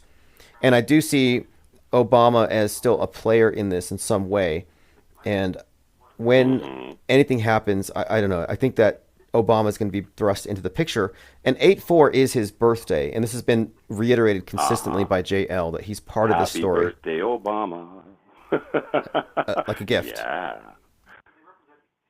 Well, have you ever heard of Freeman TV? Freeman TV.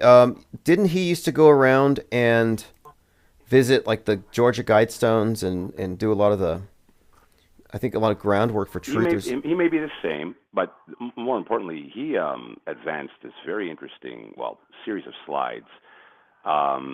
He's got biometrics that seem to be quite uncanny between Obama and the bust of Akhenaten, and that their two daughters also look like their two girls, and that his wife looks a lot like Queen Tai. Michelle, yeah, the biometrics are uncanny. So then I'm thinking about Jurassic Park. The idea was that they took blood from a mosquito that was stuck in amber, right, fossilized. And I'm thinking, well, what if they are actually able to take tissue from the mummy of Akhenaten? By the way, are you aware that they're not really certain of where Akhenaten's remains are? As in, he's still walking? No, I haven't. Ascertained. I have not. I mean, I'm very skeptical about so-called ancient history, especially when it comes to the pyramids, because there are people who act like it's a mystery. How do they build the pyramids? It's really not a mystery. They weren't built by aliens. Joe Rogan was disappointed to find out that the former Minister of Antiquities out there, this Egyptologist for 57 plus years, has published books on who built them and how, and the family names and everything. So it's not even a mystery. It can be 100% replicated, but it's been needlessly mystified. So I find it interesting what you're bringing up, because we're talking about these characters on the world stage and the backstories and the mythology around them. So you might be onto something. I mean, look how many times they've associated Trump with Caesar and Christ in all these different media representations, these parallels. Well, I would wager that you heard about that Shakespeare in the Park, in Central Park, where they reenacted the assassination of Julius Caesar, but they made him look like Donald Trump. Did you see that? Yeah, and of course, Julius Caesar's birthday is 7/13, and that's when the Trump thing happened. Mm-hmm. And yeah, we had brought it up at that time because he was just in a movie, Francis Ford Coppola's movie, Megalopolis. The main character, Caesar, Catalina, is based on Trump. And he gets shot, or an assassination attempt, but he survives. But again, the Caesar thing has been consistently applied to him. And that 2017 Shakespeare in the Park, Trump, that was definitely foreshadowing. I have yet to see that film, Megalopolis. I gotta watch that. Now, one more thing I want to bring up, Tim. Are you hearing about this Cascadia volcano, or the subduction zone? There's this large volcano that's not far off from the coast of Oregon and Washington. So, I mean, the chop zone thing is very close to there. So that could be a very strong candidate for what Gar was talking about, something happening out there. Have you heard about that? The Yes. Cascadia, I don't know what they call that volcano, but there's been a lot more talk about it lately. My MSN feed, they've been speaking about it more frequently. That's the third time, I think, that I've heard about it in the past week or so. Yeah, I think that they put these things out there for a reason. I think they're preparing for something. For example, the original 311, the 2011 Fukushima disaster, that's in the news right now because the comic book that predicted that, which I didn't even know about, has also predicted something for this July that has caused people in Japan to divert from some certain island as their vacation spot. So there has been some stuff in the meta script here for some kind of earthquake scenario just being brought up. So I just think it's likely a build-up for something. It doesn't have to be that, but... That's correct. The expectation. It's almost like marketing. The expectation is definitely there. Anyhow, Tim, listen, I got to run. It's been great, and we'll be listening. Okay, thank you for the call. Okay, phones are open again. 505-510-4226. Violet Pengon says, at Games Fest was an image of a Canadian Space Needle. Explosions going off in the air over the city and in front of the Space Needle. Saying, quote, the city has been taken over. Who's behind the madness? Intriguing. And by the way, I'll be giving out wrenches. So Garo, I'll get your wrench and others just comment. Great point there, though, about the madness and the needle. So I went to go see Final Destination in the theater, and right before that movie started, which begins with the Space Needle destruction, was a trailer for Fantastic Four, where it has an explosion above a city, and then the Earth going into a blackout. So I'm like, okay, high altitude detonation, EMP, everything goes dark. And then I see the movie where the Space Needle gets destroyed. So this has been like a reoccurring theme. And then we see a cover of a magazine, Empire, and it has the Fantastic Four on it. And right over the EMP in Empire is the Space Needle. And the word Empire was prominent a couple of years ago with that King Kong versus Godzilla, A New Empire, the Ghostbusters movie, Frozen Empire. And I noted all of their symbolism seemed to suggest an EMP, the EMP in Empire. And next to the Seattle Space Needle was the electronic music project, the EMP, which they recently renamed. And you could attribute some significance to the statue of Chris Cornell being right there, Black Hole Sun. And Soundgarden is going into the Hall of Fame right now. And someone on The Voice just performed that song just a couple of weeks ago.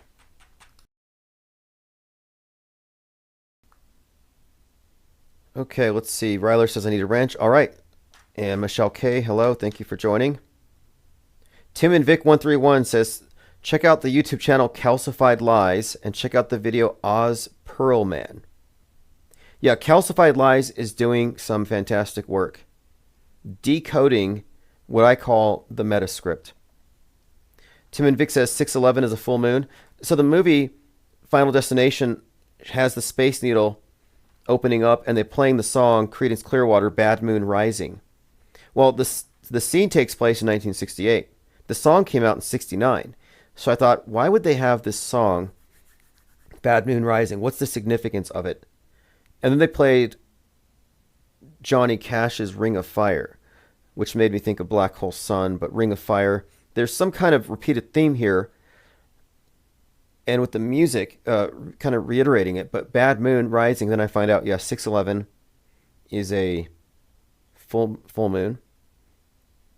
By the way, Trump's birthday, 6/14/46, was a blood moon. And that somehow corresponds to the Babylon working, if you follow that. Penguinati Auto Hoaxer says, Freeman Fly might have been Art Bell's son by the looks of him. No, Art Bell does have a son. He and I think one of his business partners were trying to do some kind of reboot and emailed me when I was doing Dark Matter. But I am familiar with Freeman Fly, his breakdown of the Georgia Guidestones. So the Georgia Guidestones appeared magically, just mysteriously, on 3/22, 1980. 3/22 is associated with Skull and Bones. 42 years later, on 7/6, 2022, they blew up. And that was George Bush's 76th birthday. So 7/6, multiply it, you get 42. 42 years later, there's some interesting numbers there. And then you get into the weight of the Georgia Guidestones. Each block, 42 tons. Hey, what's up, caller? Hey. Or 42,000 pounds. Hey, is this Pete Trippa? I got through. I know. Through. I can't believe it. I saw that. I'm sorry. I saw you trying to get through. It was like the last three callers. I'm like, okay, each time he tries to get in, somebody else just kind of, but I figured you'd be fine with that because you can bounce off whatever they said. Yeah, Pete Trippa clocking in for just some quick hits. Look, I am so impatient when I'm listening to really like kind of like the day-to-day reports and also like kind of like the callers too, but it's no fault of anyone's own. I'm only calling because I want to add value to our research. There's some people that are contributing on like our other social media apps. There's a bunch of them. I'm not going to name it because some of them are like they're old or new. I don't know what's going on. So I don't want to like step on anyone's toes there. But, there's also some work that I'm doing too. And it's, one of the things I've called in about is communication. This predictive programming, any kind of numerology or any kind of other analysis of when something happened or who it happened to and what their name means and all this stuff, to me, I'm not poo-pooing, by the way. This is actually really good analysis. But I always try to look for the big domino. And what I mean by that is once the big domino falls, it essentially wipes away or makes obsolete all other dominoes in the puzzle, so to speak. So I think what really makes me impatient about all this is it's not predictive programming. Maybe it is. But here, I'll make a suggestion, or one of my speculations, or one of my theories, is that it's instructive. And what I mean by that is it's more along the lines of instructive programming, or just instructions. And because I've been searching for that, like what that means and how, because I never really understood why they would be outlining some of these rules and regulations, or why the dates line up, like who cares? What does it mean? That has to have a meaning. It has to have a goal. It has to have a reason. And I think it's because they're instructing each other. They can't really communicate live to each other. The best way to communicate with each other, and I'm saying like the elites or between countries or however you want to call it, celebrities, is through right in your face and in code. And we've kind of talked about it. We've touched upon it. We've never really given it a name or a term. And I think I'm trying to add a new curriculum a new vernacular, a new vocab word that I think might help others, because I'm not smart enough. I'm not as smart as Cubstar. I'm not as smart as Synchronous or Leo, or like there's a bunch of people that I just can't keep up with, because it's just I'm still absorbing what they're dishing out. It's great, but I think at the end of the day, if they were to from the perspective of that these are instructions. Tim, does that make any sense to you, or am I kind of losing yes. Well, instructions. I'm sober. I'm just like programs. We're talking about programming. Yeah. So, for example, what's the point of predictive programming? Why do they need it? And my take on it is, why do you need propaganda? You're trying to influence the populations. Why do religions have myths? These frame people's worldview. But in particular, the programming, whether it's predictive as in way before the event that it's foreshadowing or at the same time, I think it's all about focusing our frame of reference to accept what happens as real, one, but then two, to have our thoughts go down predictable narrative lines. Like, why do you think when that AA flight hit the helicopter, left wing said, oh, it's because Trump and Musk cut government funding, and the right wing says, no, it's because they had a female pilot. When they have these fake events, they have a pre-engineered set of interpretations for the far left and far right and for the normies.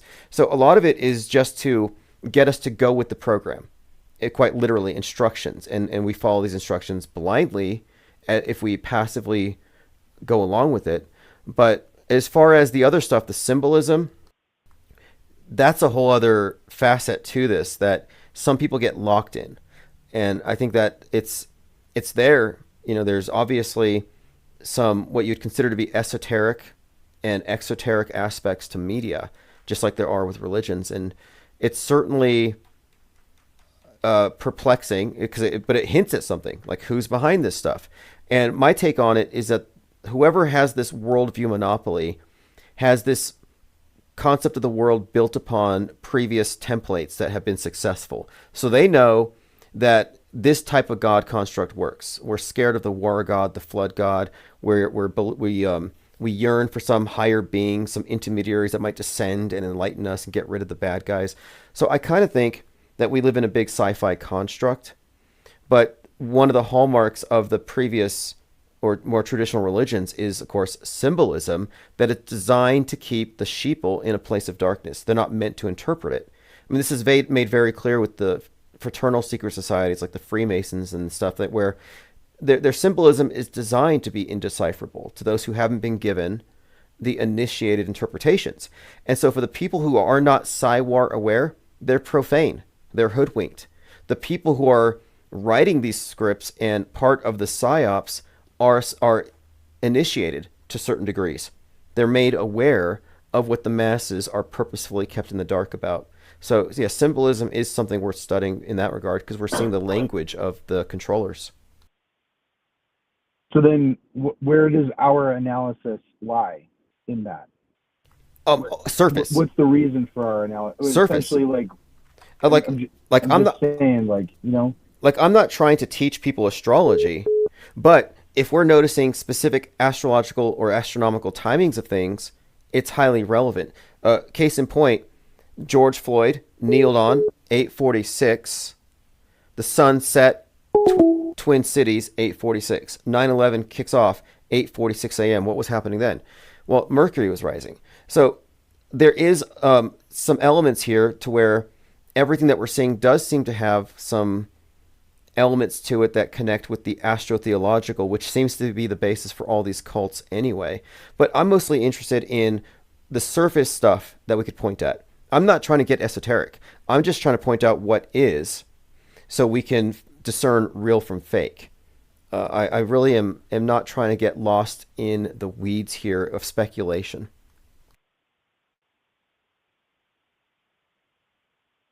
Right, and I agree with you, because that's actually kind of why I called, is the speculation.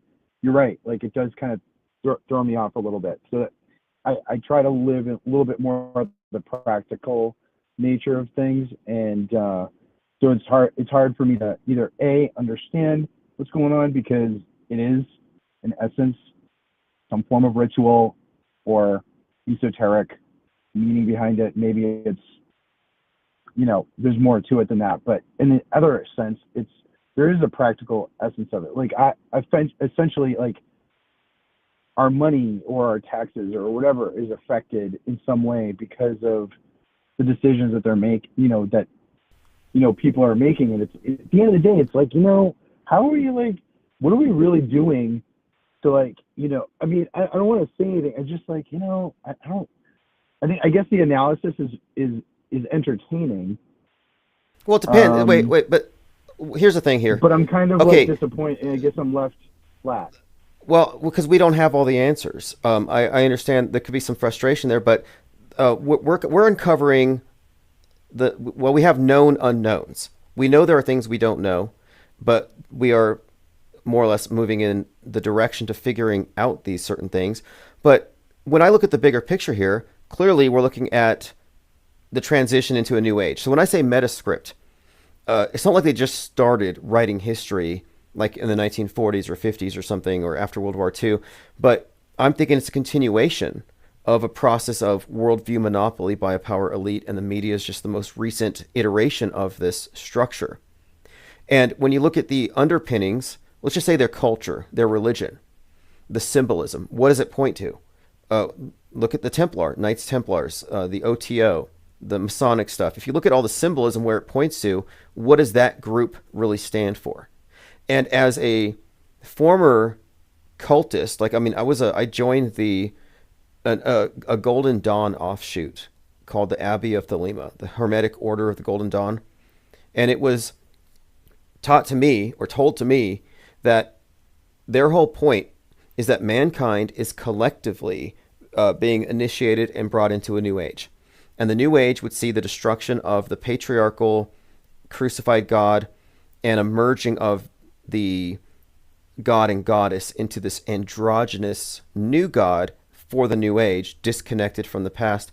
So I was told that this group had this concept of the world is in a place of darkness and it's being brought into this light, and a new god is being installed, and it ties in to the age of Aquarius. This was long before I started looking at news. So now I'm trying to figure out what seems to me that the ones that we call the newsbenders, the ones giving us the worldview, NASAtology, the space program, they all share this faith. That is pretty much their blueprint. So what is the difference between a metascript that writes our daily news and shapes our decades and our centuries, and this astrological script where these initiates believe that they have to move mankind into a totally new paradigm?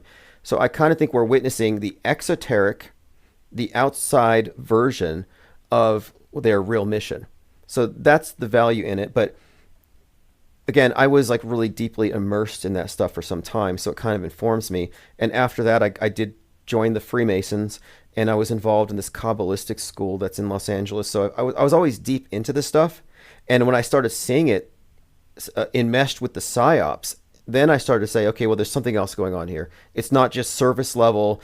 Let's run some PSYOPs so we can squeeze some more tax money out of them. No, I'm looking at the mental enslavement of billions by a handful. I mean, that's some awesome power. This world is seemingly run by an elite who are apprised of the way things really work and keep us in relative darkness.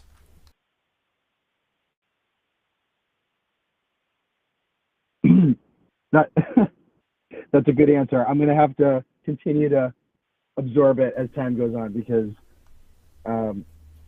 yeah. I mean, look, I'm not asserting it like I'm not saying refreshing. I'm not saying believe it, nor am I suggesting that people should take an interest in the occult, or that people should study astrotheology or the symbolism at all, if that's not your interest. But it happens to be an aspect of the fake the fake news, the simulations, the psyops.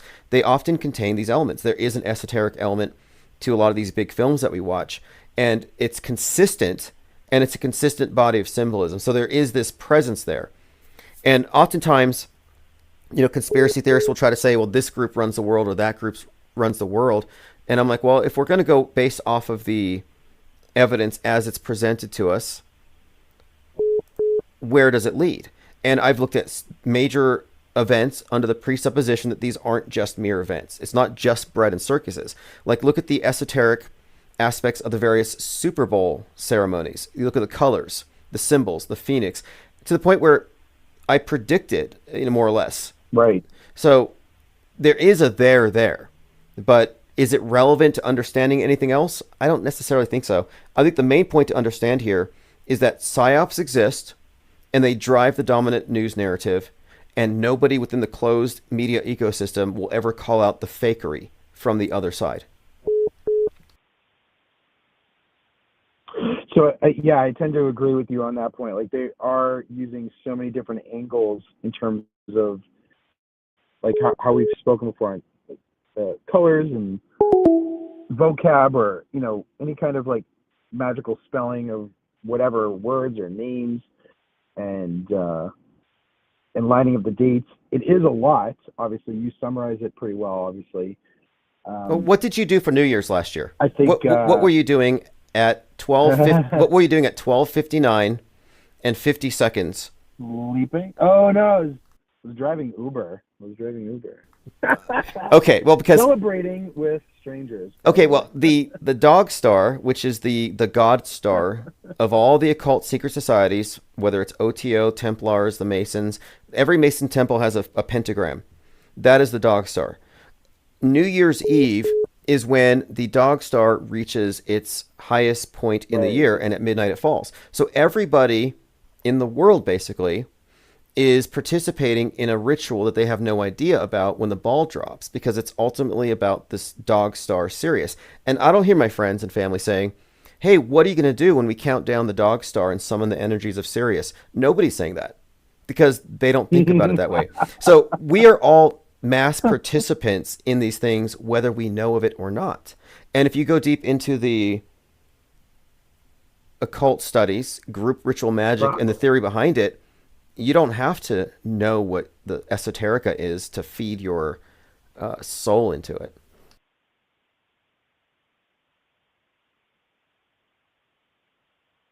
But I don't know. I mean, like I said, Well, uh, I'll let other callers call in. I need to work on obviously my description of everything. But yeah, I appreciate you, Tim, and on to the next caller. I think okay, thank you for the it's time call. to hear some new voices. So All right, appreciate it. So as far as that goes, so we're talking about psychological operations, hoaxes, fake events, driving the course of history. And I've at times entertained the idea that a lot of the stuff that truthers focus on could be misinformation, and it may as well be if people haven't figured out fakery in itself. Like when 9/11 happened, there were some truthers who said this was a satanic ritual, and they're harvesting all these. And I cannot find any books that describe murdering people for magical powers. Like that's not really a thing outside of the imagination of a lot of truthers. Sacrifice doesn't mean that in how it's used in the religious sense or in the sense of rituals, which is again misinformation. But a lot of people's assessment is driven by like satanic panic also. It would be an oversimplification to call the elite satanic. Okay, got another caller. Go ahead. And thank you, Frank Murr, for the box of wrenches. Hey, what's up, caller? Hey, Tim, it's Leo Pirate. Can you hear me? Hey, what's up, Leo Pirate? Hey, awesome.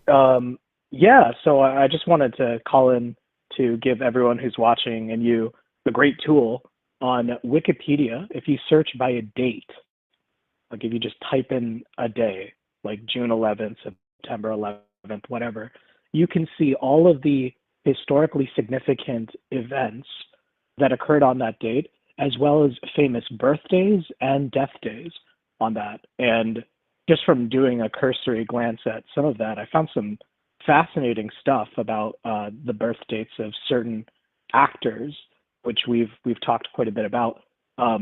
But when looking at September 11th, you had already mentioned, as well as on my website as well, William Luther Pierce, the author of the Turner Diaries. He published it under a pseudonym. He was born on September 11th, 1933.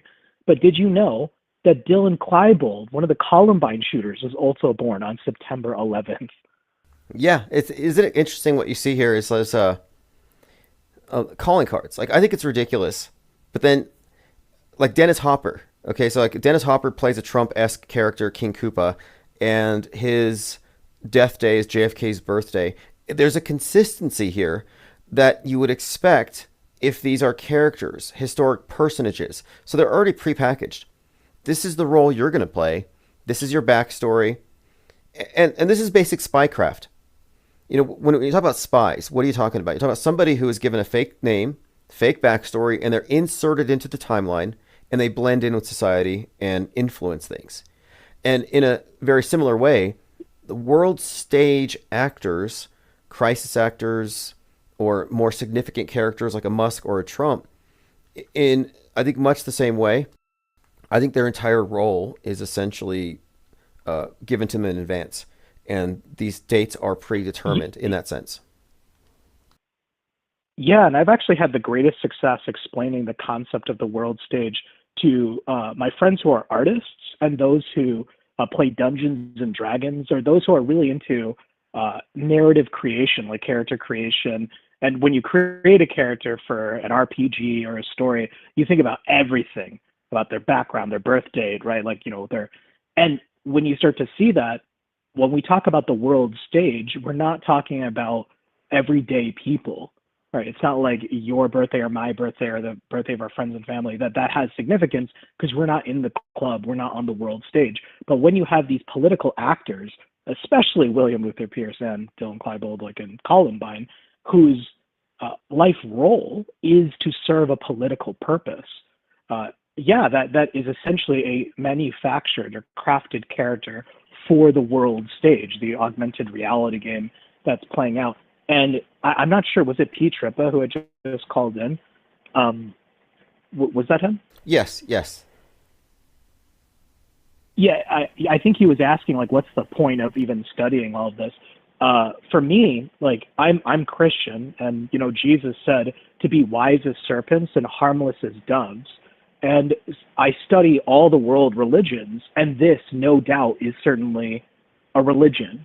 The false history, these staged events, the mythos, as you've called it, it's an invisible religion that people can't even name or even put their finger on, right? It's just, to them, it's real. It's not a religion. It's just reality, right? Like, obviously, the Columbine shooting was real. Obviously, the Oklahoma City bombing was real. Like, no one questions whether or not these were staged events. These are just reality to people. And that's a real religion to me, in my sense. And eschatology as well, right? Well, religion... No one questions the veracity or existence of these things. Well, when we say religion, we generally refer to a belief system where the burden of proof is put onto the believer. You have to have faith to accept it because you don't have the evidence. And media has taken on that role. And so for me, the answer to, like, why would you pay attention to this? One, if you were to not pay attention to it or not care, then you adopt a very passive role with media. Now you're in the position of the believer. That's just like, let me outsource my information about cosmology to that guy at the front of the room next to the altar, and I'll just accept it. So it's very incurious, and that satisfies a lot of people, not me. But I think that the why here is really answered in what difference does it make is if you're skeptical, you're not full of presuppositions about things being real that aren't, you're not overreactive, and you can't be manipulated because you're not triggerable. So to me, it's really about just honesty, truth, and psychoepistemology. I know that my mind's not being messed with because I'm not just open. I was about to say, it's kind of interesting, you and me, when we watch these films, these big mainstream Hollywood films, Netflix shows, and deconstruct the news. We're watching media the wrong way. Don't you know? The correct way is you're supposed to just passively absorb, not really look into details. But if you're a more skeptical or critically minded person, then you can fall into these traps of conspiracy theory routes, MSM plus, right? So they already have a guardrail, a system to protect people who look too far. Because even people in Trutherville, none of them will ever question whether or not the event was a staged psy-opera event. Instead, it was a terrorist attack, a false flag, but it was perpetuated by the Democrats. And they're, Yes. And as far as we're looking at special effects. So when we say psyops, we're talking about, first you need to understand propaganda, influence operations in order to get this. And then of course, special effects, CGI, actors, the simulations that replace news. So you have to understand the mechanics of it. But then we get into this other stuff, which the previous caller brought up about the esoteric side and who runs this place. And to me, it's more like, I want to know the motive. And I also want to know what technology they have their hands on that we don't. Well, one, worldview warfare is pretty much monopolized by this particular overarching entity that defines reality for all of us. But I'm trying to understand where they're coming from as though I were an alien anthropologist. And it does seem to me that the concept of magic and the occult and religion, it does have some element, some aspect here that seems relevant to it, whether it's their belief system, their culture, or we're following along with, like I was thinking the OTO suggested this idea of a new age, and this group thinks they have to basically change the paradigm for the masses to perfect it. So we may be looking at some kind of utopian endeavor, but whatever it is, it's a secret society. You know, you don't just get this information, but we do try to source information from the crowd, and I try to provide whatever research I find. And from what I can tell, it does seem to me that referring to the elite as Satanists is way too reductive. And I don't even know if there's Absolutely. so it's like that's a limiting definition. So we need to look deeper. And that's just kind of where I'm at right now. After doing research into Anton LaVey and Michael Aquino and stuff, I absolutely understand that perspective, because what it is Satanism in and of itself is almost a caricature, a mockery. But the biblical Satan is actually not at all portrayed as it is. You know, the cartoon red demon with the pitchfork. That's not at all. In fact, he was the highest anointed cherubim. He was subtle, always very deceptive and subtle in his practices. It wasn't baby eating, crazy rituals that are often ceremonial and performative by these offshoot things. LaVey himself even said it's just to make Christians mad. And it's amazing how easily so-called Christians are duped by things like Pizzagate and such.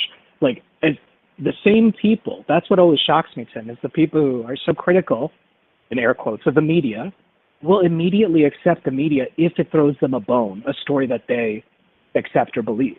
And I'm like, no, like the entire system in and of itself. And a lot of people scoff at me when I say this, but I'm being serious. I'm not religious. I'm Christian. I totally have evaluated and accepted the idea that the Bible is just a bunch of Middle Eastern fairy tales. Totally possible. But I'm saying what's contained within it are fascinating parallels. And the story of Elijah and the prophets of Baal is analogous to the world stage system. At that time, there were these false prophets who actually claimed to be serving God and ran all of Israel or Samaria. And it took someone outside of the system named Elijah to come in and expose. And I think you already know that Baal means Lord. So all the people of Samaria were worshiping the Lord. And I have nothing against the word Lord. I'm not like, obsessed with word etymology. Obelisk. You know the etymology of obelisk? Right. That's also tied to that. But no, do tell me. I don't know the exact etymology of the word obelisk. Obelisk contains bell. It's shaft of Bel, the Lord. So that's why I've been pointing out the significance of the rocket in all these NASA launches and SpaceX. I'm saying, no, you can look at that esoterically as a rocket, but in reality, even though they're faking space, it's not just some silly sci-fi prop. It's a new iteration of an ancient symbol. It's the symbol of their lord, the earth god, Lord Baal, Osiris, various ways of referencing the same deity. Saturn, the Saturn V mission. And so if you get into the names of the gods and understand syncretism, you can see that, no, NASA is an Egyptian mystery school. There is an esoteric side to it all, and the rocket is indeed an obelisk. It's a shaft of Baal. Yeah, our modern scientists are like, I don't want to say all people. I'm not against science at all, with a lowercase s. I'm against scientism and the priests of science that are the most popular. Your Michio Kaku's, your Stephen Hawking's and such. They're instruments, if you will. They're priests of science. They're like the priests of Baal. And heliocentrism is like a form of sun worship, right? It's the ultimate form of sun worship. The sun provides the earth just the right amount of heat because of the perfect distance the earth is from the sun. Any closer would have been burned up. Any farther would have frozen in the infinite abyss of space. The sun provides us with light for photosynthesis and warmth and verdure for plants to grow forth. It is a creator-destroyer subconscious form of sun worship. But heliocentrism that's not a religion. That's just science. That's just reality, right? And that's the thought experiment I always try to bring people back to. When we look at past world religions of the Assyrians, Babylonians, Romans, they didn't think of it as symbolic. They didn't have hindsight. So we look back at the Romans and go, wow, look at how superstitious they were. not recognizing that our own system of Elon Musk taking us to Mars is just as superstitious, if not even more ridiculous, but it's yes. reinforced by the screen. Yeah, and Mars brought up as our destination, this utopian vision. And it's in where? It's in space, the new heaven. And I think that this is indeed a religious mission to perfect us to reach the age of Mars. And in the occult societies I referenced, the OTO, their guidebook is about transitioning us into the new age, but it's the age of Mars. They describe it as Horus, the Egyptian sun god, or the son of Osiris and Isis, but associated with Mars. So I've been pointing out for some time this hawk-headed god, Elon Musk's Falcon. No, the falcon-headed god, Falcon Hawk, and you got this red rocket called the Falcon going to Mars. But I've been saying that the esoteric interpretation is that we're not physically going to a place called Mars, but that we are transforming into Martians. And what are Martians? Martians would be people who are living in accordance with this new paradigm. And this new paradigm would be defined by likely this great reset version of things, the green world order, where it's environmentalism, sustainability. But that's the exoteric. That's the outside version of it. But anyway, Mars does seem to play a big role in the occult subtext. Yeah, wasn't it Elon's dad that said he named his son after that Werner von Braun book? I mean, it's really these character archetypes that are made reinforces the great stage play that's in the sky, like as above, so below. And I think I've even talked to you before about how we have earthly constellations in our city planning, in our buildings. And of course we have constellations above, which have been syncretized or misrepresented to tell a different story.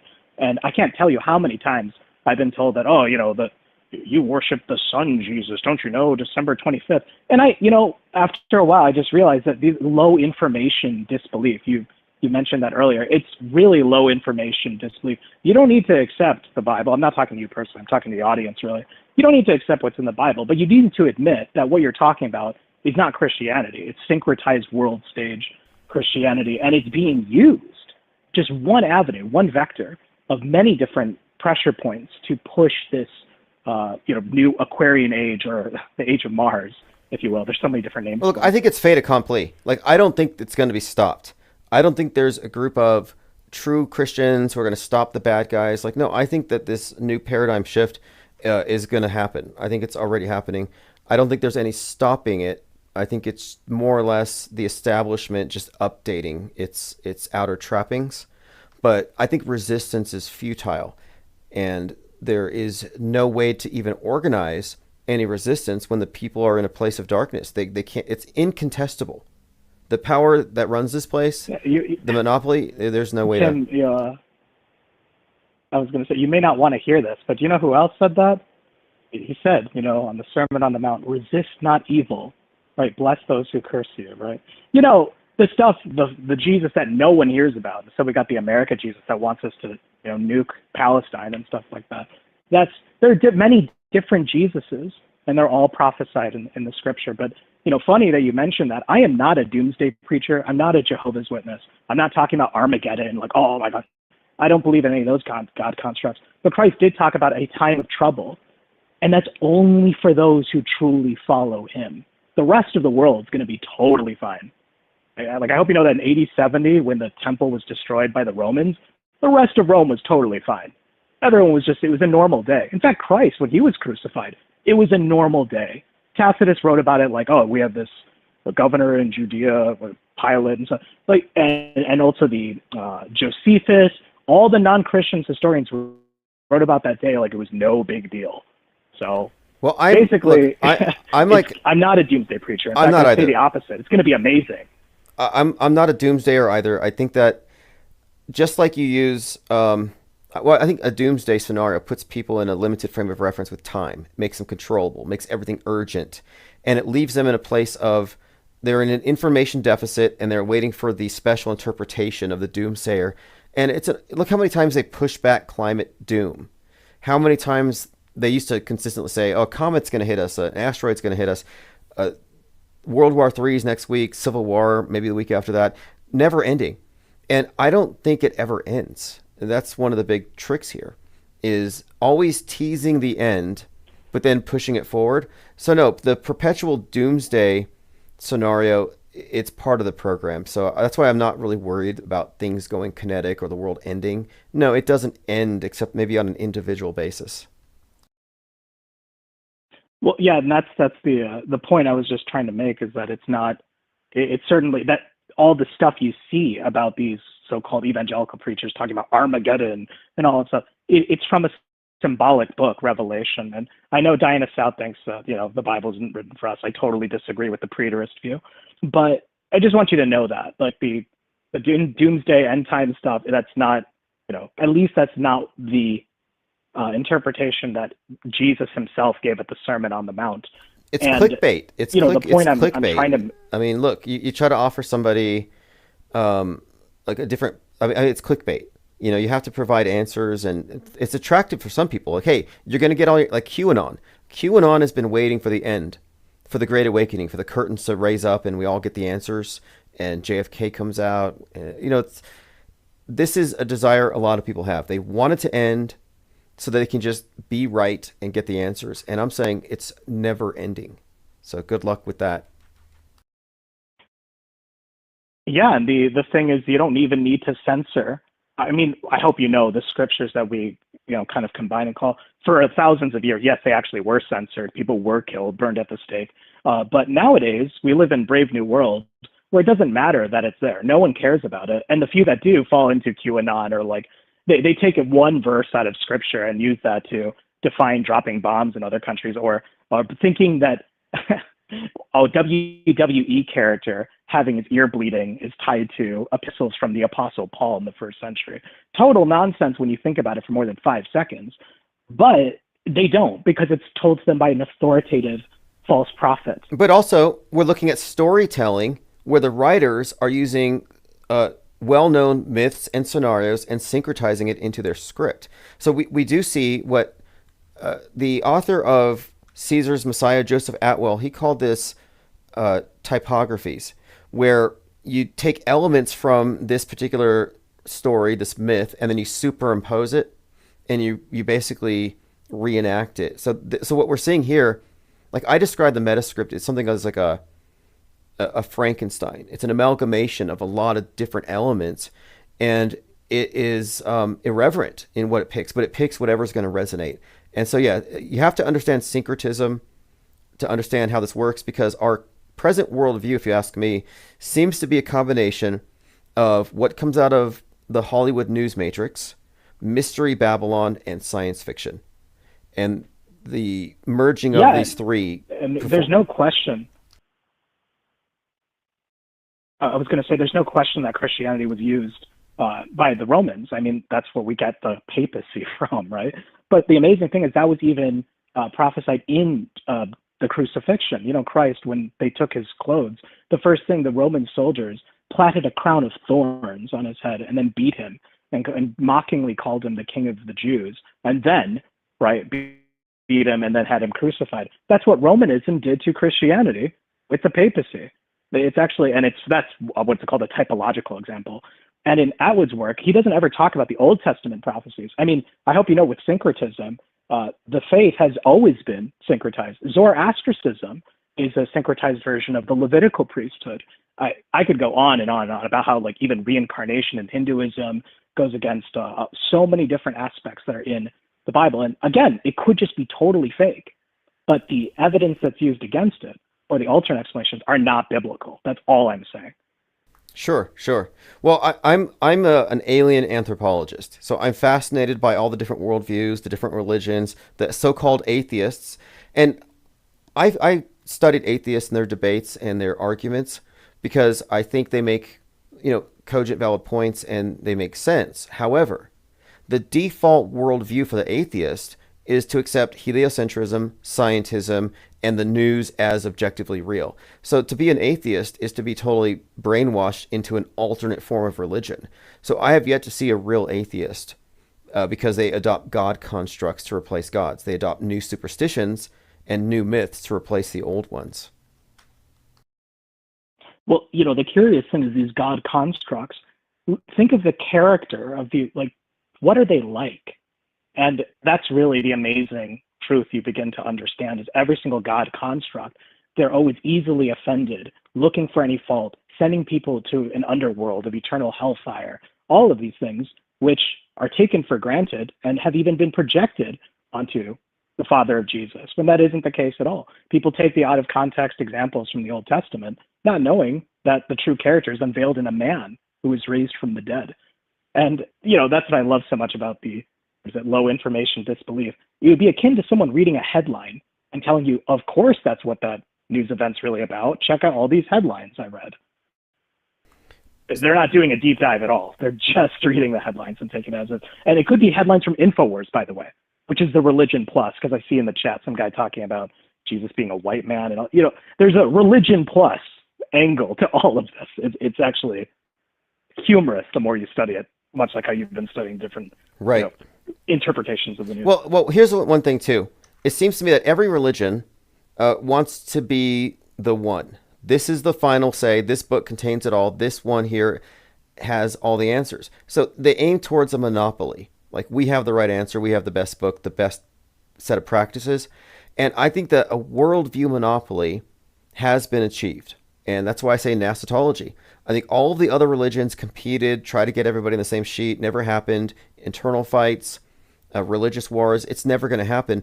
But in the meantime, in the background, we all got processed into this mediated worldview, the MSM box, where for all intents and purposes, we have a one world religion and a one world church, and it's media.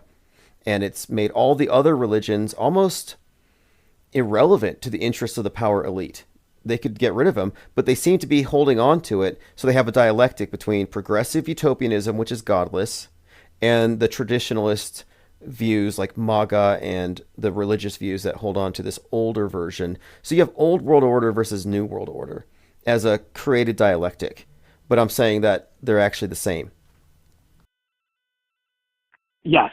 Yeah. No, actually, the Hegelian dialectic, or if you will, the two pillars, the Jachin and Boaz, which are, again, stolen from the Bible, doesn't mean that at all in the Bible, but this Hegelian dialectic is actually how the kingdom of the enemy is run. Jesus told the Pharisees, a kingdom divided against itself will not stand. And he said that in reference to the Pharisees claiming that when Jesus performed a miracle, that he was actually doing a false miracle. Like, the demons inside the man were coming out under the control of Satan. Like, they were doing if you will, a staged miracle, is what they claimed Jesus was doing. And his response to them was, a kingdom divided itself will not stand. And that's how Satan runs his kingdom, through division. Well, that is how all of the world religions throughout history, empires. Yeah. Well, the Masonic Lodge has those two pillars that you're referring to. The two pillars, part of the, I guess, outer portico of King Solomon's temple, but Boaz and Jacob, these two poles, columns, one black, one white. And I think it also reflects on the floors, the black and white tiles, but the division, the central division. And I think that is the main facet of this thing. That's why I point out the political horseshoe is a model. And lately, a lot of people have been noticing that the reactionary far right is actually a woke right, just as much as the far left is, quote, woke. And by woke, we're referring to this idea that really originated in the 1930s about critical consciousness, where suddenly you know how the world really works. And now you have a different lens through which to interpret world events. So the left-wing woke is systemic racism. Right-wing woke is, Israel and globalism. So you can kind of see here, both of these are worldviews where you've been awakened to something that the normies don't care about. So you're radicalized, but it's designed this way. So the fringes both see themselves as awake, and they have to wake everybody else up. And that's part of the infrastructure, but it's this bifurcation where it's this division, and it's a perfect division. The schism they've created, where it creates a parallel. Yeah, and they both are always fighting against each other, and people who still take these staged events as real are caught in the crossfire, and they're still in the middle, ideologically speaking, not necessarily literally, but so it's in this system that perpetuates through mind war, and it's always in that way. Does it involve actual deaths? Yes, sometimes throughout history, but ultimately it's about narrative control that has people locked into a system where there's always an enemy, that they can put a name to a fit, like they can name a single group, and all those groups are always within the box, and it then always perpetuates. And regarding dialectics, something I noticed that was interesting: critical race theory versus critical Jew theory. Curiously, in the last few years, since 10/7, have you noticed that there was this big uptick, particularly on campuses, of far left liberal students saying free Palestine? They have that all like free Palestine. There's these big YouTubers named like Hassan and iDubbbz. There's like a big, actually, even in to make it more grounded with people, I'm not sure if anyone watches it, there's a big debate going on between these YouTubers. You may or may not have watched them. It's like iDubbbz versus H3H3. H3H3 is an Israel guy. iDubbbz and Hassan is more Palestine. And it's playing out en masse. And I have friends who don't know about the world stage still sending me stuff about their drama. And I can't tell them, like, it's scripted. It's like they are playing out on a smaller scale for a younger audience, a version of what we see on the larger scale with like Trump versus Obama. Well, did you see Greta? Greta is now, she's all free Palestine. That's her whole thing now. She's protesting free Palestine. And Andrew Tate's like, that was a pivot from climate change alarmism to free Palestine, but it's not.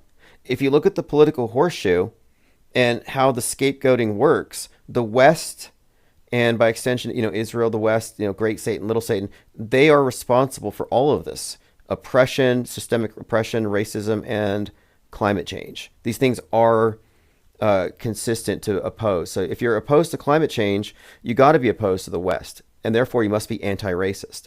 So these are ideological boxes that you just take one of these beliefs, and now you're on the side with a lot of these other beliefs and the people who believe in them. That's why I take the anti-anti position.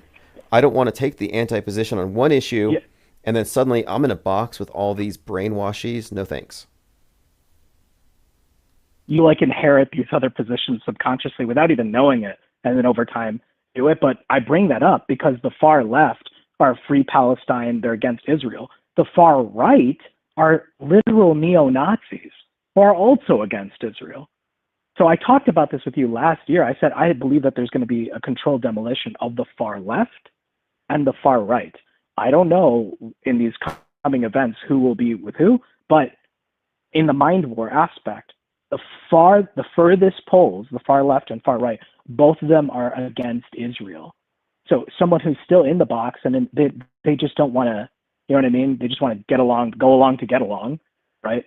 They don't want to touch that issue because the most fanatical people on both sides are far leftists and far right people. Yeah, I recall that are vehemently foaming at the mouth anti-Israel. I recall you bringing this up, and it's interesting timing-wise because the phrase woke right has been increasingly amplified, and the people who would fit that, the reactionary right, the ones who are aligned with the far left in this particular issue, they don't want that label. But it fits perfectly, and I'm wondering why don't they want that label? And now I'm starting to think it's because of what you're saying. Maybe there is some kind of contrived overlapping here. There's some kind of you have the dialectic, the oppositions, but there is some kind of synthesis happening, and it seems to be happening now. So yeah, I think you might be onto something with that. So I'm interested to see how this plays out. But this political horseshoe model, it's not just a theoretical model; it's what they've implemented. It's a part of the system. I'm just of the view that if we do see some kind of 6/11 domestic terror attack, inverted 9/11, it's like what you talked about earlier, the base. It'll be from a far right-wing group because so much of the predictive programming suggests that. The Turner Diaries, Black Klansmen, Synchro Morpheus told me that Do the Right Thing even has a little bit of that. There's all Spike Lee. Well, look, let me movies, commenter Nikolai says the far right conservatives worship Israel. On neo-Nazis, LOL. No, there's a difference here. So, for example, the far right would include people like Nick Fuentes. The far right would include people like Andrew Tate, for example. But the ones you call conservatives would be like Ben Shapiro or the more moderate ones. So you have the moderate ones are very much pro-Israel. Trump is pro-Israel. The reason why the far right are mad at Trump is because he's not anti-Israel. Nick Fuentes broke up with Trump over that. So no, it's pretty clear that, yeah, the further right you go, they move away from pro-Israel to anti-Israel, and that group is shunned by the far right. Think Charlie Kirk, who runs Turning Point USA, which is, you'd consider that to be far reactionary right, but he's pro-Israel. So no, there's a schism here that's being highlighted, and I'm not trying to get into it here. I watched it on Twitter, and it's funny how these labels are being applied, because if it fits, you should adopt it. But some people want to disassociate from it because they don't want to recognize that the extremes are hysterical. Like I even equate red pillars with woke. The red pill awakening is just, to me, it's an inversion of the leftist. It's just that the red pillars don't talk about Israel or Jews. They talk about globalists or the elite. But these are just euphemisms in the way that they use them. Well, I think it's funny that he used Nikolai is his name in the chat. He used the term conservative. That alone is a far right term, right? Would you think Ben Shapiro would ever identify as no? Who invented that term? It came from far right people who are disenfranchised or discontent with the conservative media not calling out Israel. So exactly the fact that that term even exists means there is a fringe far right element that does that. And that's in politics. And then from a religion perspective, I'm sure people like Diana South already know, it's like all evangelical Christians, Pentecostals, Mormons, all of them have an eschatology that involves the political state of Israel, when that isn't biblical at all. When Israel is mentioned in the Bible, it's talking about a spiritual Israel, those who have the Spirit of Christ. So if you know Jesus as a actual man who was raised from the dead, you realize Israel is not a location. It's not a political state that was established after 1948. It's people all over the world that place their faith in Jesus, which has nothing to do with race or genetics or physical location, but it has been adopted and syncretized into political Zionism, and there's now religious Zionism. So there's so many different angles to make people invested in it. And if we see some kind of 6/11 domestic terror events perpetuated by neo-Nazis, that will make everyone care again about Israel, because 10/7 was Israel's 9/11. And if there is some kind of domestic terrorist event made by extremists who hate Israel, you can see how that would then again be on everyone's mind. Well, I would say this though: if something happens, however this works, but if something would have happened there, the people like Nick Fuentes would cheer it on. Like I don't think there's any sympathy, and I look at the way people react to the shooting of those two individuals recently by somebody shouting "Free Palestine." People took sides with the shooter just like they did with Luigi. So we have to also keep in mind, I think, too, exactly that the public is, I'm not going to say bloodthirsty and lawless and unruly, but I don't know. I look at their sentiments and I'm like, well, maybe the power elite have a point here. Maybe they have a benevolent form of control to, take our worst impulses and direct them into ways that prevent us from wrecking everything. Like what Michael Aquinos talked about with Mind War. I think we live in Mind War, and I'm not convinced it's not for our own good at this point. I mean, I just disagree, because the way that people are reacting is because they're acting on bad information. They believe it's actually real. And the reason I ideologically disagree with Michael Aquino's view is that he replaces murder and military costs with lying. I'm a Christian, and the ninth commandment is don't bear false witness. It's a system built on lies. And that's why I'm not a doomsday preacher. What's coming is going to be incredible if you don't care about God. But if you do care about God, it's not going to be too good. But it's not going to appear that way in the media or on the world stage. I see. And Christians are going to be quietly, that's what I'm talking about when I say I'm not a doomsday preacher. Sure. Well, I appreciate that, because it's easy to mischaracterize religious people as fanatics who want the world to end, and that's not everybody. I think trutherism has become a religion. Do you agree with that? That trutherism is pretty much a religion where they seem to have brought in simulation theory as a God construct. What do you think? Absolutely, right. There's so many different flavors of religion. There's simulation theory, and for the QAnon types, isn't the Old Testament the Q drops, and the New Testament the stuff I remember reading something you had linked from someone's Substack who made me give me a hearty chuckle. It's like there's new scriptures for these God constructs that are created. And yeah, simulation theory is certainly the atheistic version of Gnosticism, because atheism is a religion. It has different denominations. And one of the sects or denomination is simulation theory, right? It's like, I don't know who this God is, but we're living in his creation. And when Google announced Google Veo, that new videos platform, there were all these videos going around where it looked so real of people holding a camera to themselves saying, I'm just a prompt. Can you believe that? You think I'm a prompt? What, are you a prompt? So it's subconsciously being pushed, this idea that maybe we're in a simulation when it's only pushed through subconscious propaganda. It's not based in reality. Yeah, did you see Mountainhead? I haven't yet. I really need to, well, check it out because it's about those tech billionaires. It's not a series. It's just a movie. And it is about deep fakes reaching the point of no return, where anybody can prompt anything so realistic it incites real-world violence. So you can imagine the applications of this.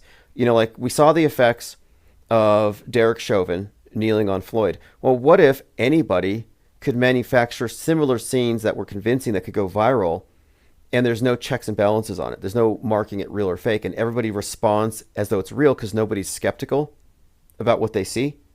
And that's the scenario in this movie. And it shows the world plunged into chaos because of Elon Musk's X. Disease X, as I called it, the madness. So it tracks with everything that we have been talking about. I forgot where earlier you said that some of these big YouTubers are getting their channels back, like Richie from Boston, and I forget some of the others. I'll tell you, I didn't. I didn't get my channel back. So it could very well be that some of their banning may have been performative, but Disease X with Elon Musk, it's about, putting out this idea like, check out the Wild West internet. Whoa, isn't that crazy? And then it will lead to some kind of event where people need to go, we need to reevaluate the internet. Look at all this AI fakery that's causing people to go crazy and do all these crazy things. An uncensored, anonymous internet is dangerous. And people and websites of their own accord will follow with whatever is proposed. Hey, Penguinati Auto Hoaxer says 10 Commandments isn't Christian. It's Old Testament covenant with Moses era Israelites. What's your take on that? I'll say what Jesus said when someone asked him, he says, what is the greatest commandment of all? And Jesus said, the first commandment is to love God with all your heart and all your soul and all your mind, and love your neighbor as yourself is the second commandment. You notice those are positive statements. The 10 commandments are all these negative statements. Don't worship other gods. Don't worship idols. Don't. What Jesus did is he affirmed them in those 2 commandments. The first 4 have to do with loving God with all your heart and all your soul and all your mind. And the last 6 are about loving your neighbor as yourself. The 10 commandments were written by the finger of God, if you actually believe the record. All the scriptures, they were written by men. They were moved by the Spirit of God, but they were written by men. The 10 Commandments is the only thing literally written by the finger of God. And you know what I mean? It hasn't changed. It's not going away. But the difference is it's not easy to keep the 10 Commandments. It's not hard. It's actually impossible. And only one human being did it. And his Spirit can dwell in people and have your life trend towards manifesting the positive aspects of that, loving God and loving your neighbor. See, I appreciate all this information and stuff, but personally, like I still, maybe in the last 2 years, like I think I've abandoned God 100%. Like I don't believe in God as like a singular entity. I'm open to understanding what this place is, but I've completely dispensed with the idea. Neither do I. I want you to know, neither do I. Like, I don't believe in the God that, Christians and, your Nick Fuentes types and all. The God that people use, that's just a title, like for a concept. I don't believe that God. I think I didn't say to you, but I've said it on my past streams. I have far more in common with atheists and critical thinkers who are willing to entertain hypotheticals and just things outside of their worldview. I have far more in common with those than some creationist Bible flat earther who's dogmatic in their God construct, who sends people to hell to burn eternally if they do a single thing that disobeys him. That's a different God. That's a totally different God than the one Jesus came to unveil. Right. Well, I'm interested in the idea, but I don't have enough information, and I'm comfortable being agnostic, because I think to accept something as true without evidence is delusion. And so I haven't had any direct experience that has validated any particular God construct, nor have I been convinced of nothingness. Like, I think life goes on. I just don't have all the answers, but I'm comfortable with that for the time being. I figure there's enough time left. I should get those answers. Yeah, sure. And I'm not here to proselytize. I just think that, for everyone who's watching, there's great value in knowing just how the Bible is being abused and twisted and syncretized, because that's one form of mind war inoculation. If you see, like, Trump getting his ear pierced at 6:11 p.m., wow, that's the full armor of God. In Leviticus 8, chapter 8, Aaron, the first high priest, they took the blood of a bull and put it on his right earlobe in Leviticus chapter 8. And I saw people also comparing that to Trump being an anointed high priest. Like, that kind of stuff, if you know what the Bible actually says, you'll never fall for these syncretized fake miracles. No, but the point of the story with even Trump, if you don't believe it, but you don't need to believe it. The point of the story with Trump, though, was deliberately to associate it with the armor of God, as they did. So, like, when they're syncretizing it, they're doing it as writers. They're not trying to specifically diss the Bible or alter it to lead people away from the Bible. No, they're using these various scenes from contemporary mythology and biblical lore and attaching it to real-time events. Just like Trump has been syncretized with Caesar, with Julius Caesar getting killed in the park, Caesar Catalina, various ways of attributing other aspects to these world stage characters involved, and they're just basically they're farming from all these different areas. Right. So if you know about world stage syncretism, you can discount 7:13, 6:11. Right. You know how I discounted it? Ephesians 6:12. The very next verse, you can read that Paul is not talking anything about protection of armor or physical bullets or arrows or any swords. He's talking about a spiritual warfare that is provided by those who place their faith in Christ. But look, so it has nothing to do with bullets. But it does in this context. Like Revelation 9:11. Obviously, when it was written, it had nothing to do with Manhattan. But the way it has been written into the story, Revelation 9:11 and Ground Zero does have a great deal of significance to the bigger story as it attaches to other threads. And just as the inverse, 119, would seemingly correlate with Genesis 11:9. And another point too, if you look at, let's just say, like Masonic lore, they're consistently referencing symbolic verses, like or psalms, like Psalm 133 is the psalm they leave the Bible open to. So these numbers, like, they have special significance to the writers. And these are callbacks. These are cultural references. Absolutely. So, like, this is an entirely different discussion than biblical studies, but we're just talking about the cultural artifacts that they're drawing from and attaching to the modern story. Sure, and I would remind everyone here that, the verses, that was added thousands of years after these documents were composed. Like the original papyrus scrolls or the lambskin scrolls didn't have verses, right? They were added so many later. And, even the King James Bible, the KJV 1611, the authorized King James, came out on 1611, right? 611. And that's a version that has the Apocrypha as well. But again, I don't worship the Bible. I worship, the God who worked through the men who composed Homer, an early version that was translated to English. Yeah. The Odyssey. We can see examples of the Space Odyssey. Okay, 2001 Space Odyssey. It draws from the Homeric epics. Then we have the recent story we talked about with the Calypso capsule, right out of the Odyssey. And then we have the emergence of the Poseidon weapon from Russia. So we can see various Greek myths and stories and epics being superimposed into the news cycles as well. So what we can say is that we have some of the greatest writers in the world tasked with writing our history, which is performed in front of us, accepted as real, and it becomes our collective backdrop. So our history is being manufactured by some of the best writers, and I guess what we can say is that they are expertly weaving together many different threads, traditions, cultures, and religious paradigms, and just syncretizing it together, merging it with science fiction. And so we're living in what I consider to be Yeah. a manufactured timeline. Yeah. In Mind War.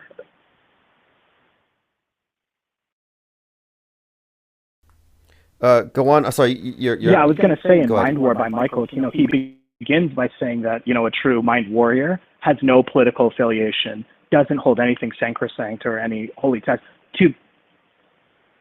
Am I being cut off? It's somehow it got a little choppy, but what you're pointing out here, I remember this. You pointed this out in Gilded, that Michael Aquinos had said that the propagandists cannot fall under the spell of believing their own propaganda in order to be propagandists. They have to stay separate from it. He makes that point very emphatically.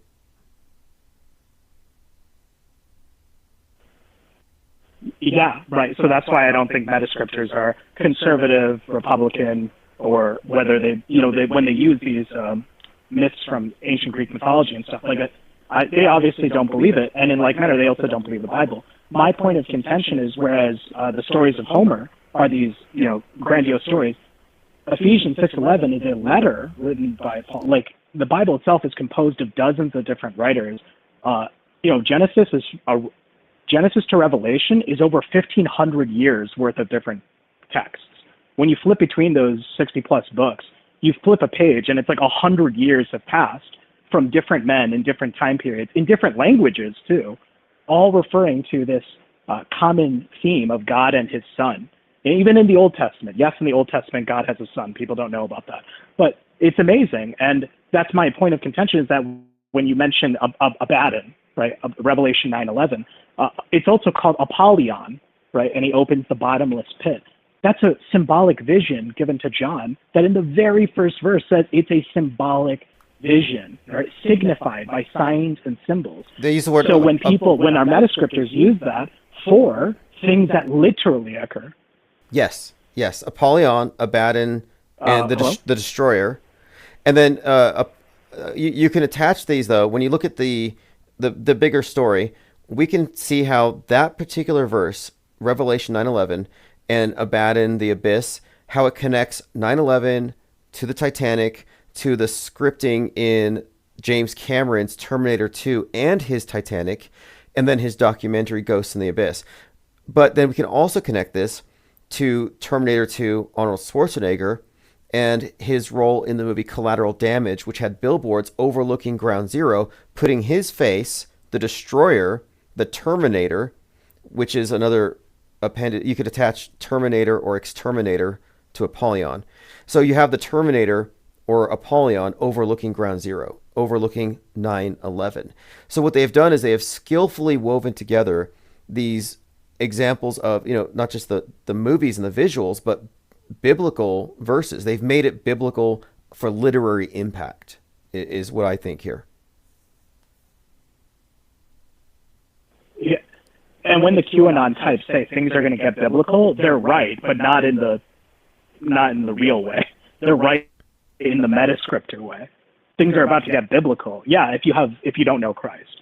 If you don't know Christ, if you don't know God, absolutely. All that stuff is biblical. And I love JL, what he does. I think I've told it to him to his face. His interpretations are how the metascriptures use the Bible. It's not the true interpretation. Well, this is why Revelation's a vision. A beast is never a man. So my commentary is always from the off-world stage perspective. If I'm an alien anthropologist, I want to know, what is this demographic conditioned to believe? What does this group believe? I'm not so much concerned with the authentic representation of what the Bible really represents and says compared to what they believe, but I want to know what they literally believe, what they've been conditioned to accept. Because this is worldview warfare, and weaponized anthropology involves getting into the culture and speaking in their language to influence them. So it's grassroots level infiltration. And I think that they freely pick and choose and borrow from any book and essentially manufacture a new paradigm. They superimpose personages over present characters. I mean, who would ever think to associate Trump with Jesus? But you saw, leading up to Butler, leading up to his arrest, how many times did, especially his QAnon people, But even mainstream politicians like Marjorie Taylor Greene compare him to Christ. He compared himself to Christ. He's compared to King David, to Moses. It's all done for propaganda purposes. Yeah, and I agree with that completely. I'm interested in studying how it's being used. What do people believe?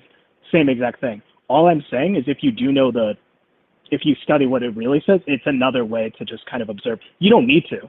And actually, that's probably why I'm in the think tank, is to tell people why. For example, there's a lot of Antichrist programming around Trump with people like Donnie Darkened, or his new name is Donnie Discerned, where he's playing both sides, a Trump advocate, but then on his other account is also claiming Trump's the Antichrist, doing the kind of predictive programming stuff we do in the think tank. That's, again, not biblical. Like, the Antichrist is not a person, it's not an individual. Even John talks about many Antichrists, it being a spirit. But how many times in your lifetime alone was Obama the Antichrist, Hillary Clinton's the Antichrist, and now there's some people who think Trump is the Antichrist? It's not. Okay, what do you think of this? You'll never fall for that kind of stuff. In Dante's Inferno, when Dante is led down to the bottom of hell, the bottom is frozen, and Satan is there, and he keeps this lake frozen by flapping his wings. And in his mouth, he is chewing Judas Iscariot and the betrayers of Julius Caesar, like Brutus and others. So Satan is basically chewing eternally the betrayer of Christ and the betrayer of Julius Caesar. Why would Dante allegory put those two together, Jesus and Caesar, and make them central, like in the story? Because he was a meta scripter. He was a meta scripter of his age. That's why, Dante's Inferno, it's a fan fiction. He mentions his favorite poets in it as well. But he included that because what is his name? Judas Iscariot is not an archetype. He's a type. Remove the archetype. The Bible contains types, which are characters or people that actually antitypically are reflected in reality. Archetypes are characters that are used to represent other fictional characters, right? So there's the archetype of the wise instructor, the hero's journey. These are archetypes. The Bible doesn't have any archetypes. It just has types. But the way Dante used it, he used Judas like an archetype under the assumption that, the scriptures, and I don't know if the Catholic Church does not place any value on the scriptures. They just see it as one narrative, and then they have their church history that has faked miracles and a bunch of the earliest forms of, world stage meta scripting involved in that. The syncretism involved in that. The Jesuits, when they traveled to India, would actually incorporate some of Hindu mythology in their theater as well. So yeah, it's just consistent. What you're telling me is syncretism and meta scripting being even done in Dante's day. Well, Joseph Atwell's premise in Caesar's Messiah is that I guess what he called them, he said it was some group of Jews would not accept the idea of worshiping Caesar. And in his view, the Romans wrote the Gospels and invented Jesus as a way to get people to worship Caesar, because when they're worshiping Jesus, they're really worshiping Caesar. So in his view, Jesus and Caesar are essentially, yes. Caesar is wearing a Jesus mask in order to sell himself to these people and get them to worship the state. And it seems like that's an association between the two that Dante referenced there. I just think I didn't know that. I didn't notice that the first time I read it, and I just saw it a month ago. I was looking through the book again, and I thought, that's curious.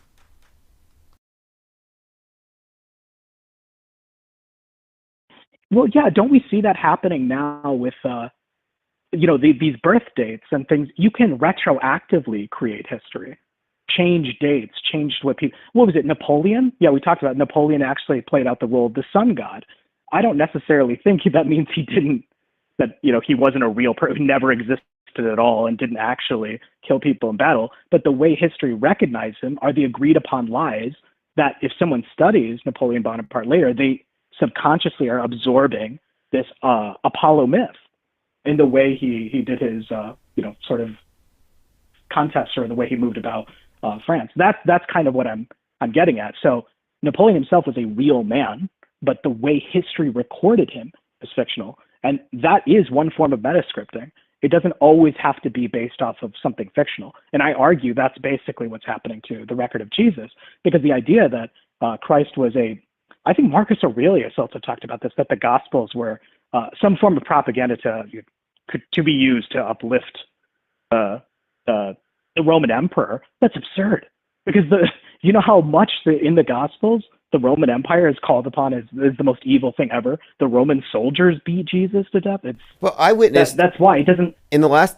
It only syncretizes if Well, you ignore everything else. So. in the last 7 years, though, have we not seen the syncretism of Jesus with JFK and Donald Trump? And have we not seen a sizable portion of the MAGA crowd literally taking Trump to be a servant, a direct, I guess, agent of God? Like, he works for God, and he's been deified. And there are a lot of people who believe that JFK is the second coming of Christ and he's still alive. So, like, I witnessed real time a religion being manufactured and a Christ being reintroduced but being superimposed over Trump, where people are now worshiping government and worshiping Donald Trump, thinking that he is essentially Jesus, or doing the work of Jesus. So I think it's very easy to get people to worship anything. I think it's easy. And the power elite are experts at turning people into idolaters, and they give them idols.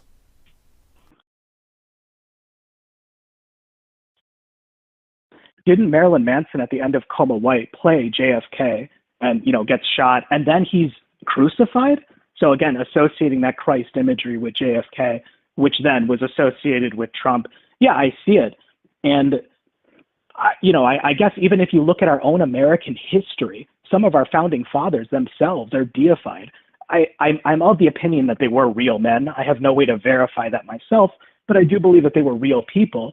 But if you go inside the Capitol building, where January 6th took, if you look up at the fresco, there's this painting called The Apotheosis of George Washington, where he's in the sky with all these Greek and Roman gods and goddesses surrounding him.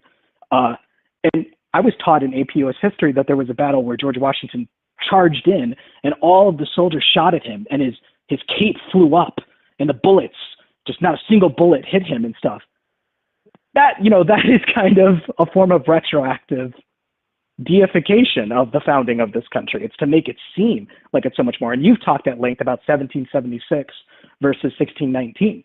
You can almost engineer retroactively past history and create these figures for people to worship. Well, Glenn Beck had said that the Declaration of Independence and the Constitution should be considered sacred texts. And he said he believed that the finger of God wrote those documents.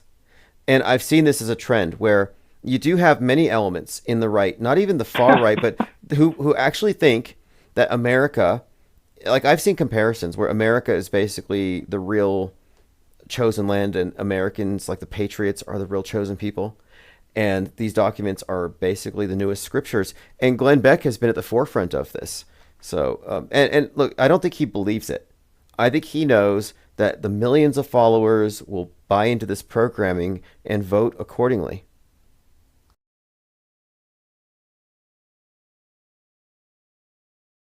Yeah, and it's actually, if you do a real deep dive into our founding fathers, they weren't Christian. They were deists. So Glenn Beck must know that and is playing off of it. He is a Mormon, by the way, and I've talked at length about how Mormonism, kind of like what happened to the Roman Empire with Catholicism, syncretizing with their Romulus and Remus story and their own religion. I do very much see Mormonism as the end game of America. I know that sounds absurd. I know people who are listening might think that's crazy.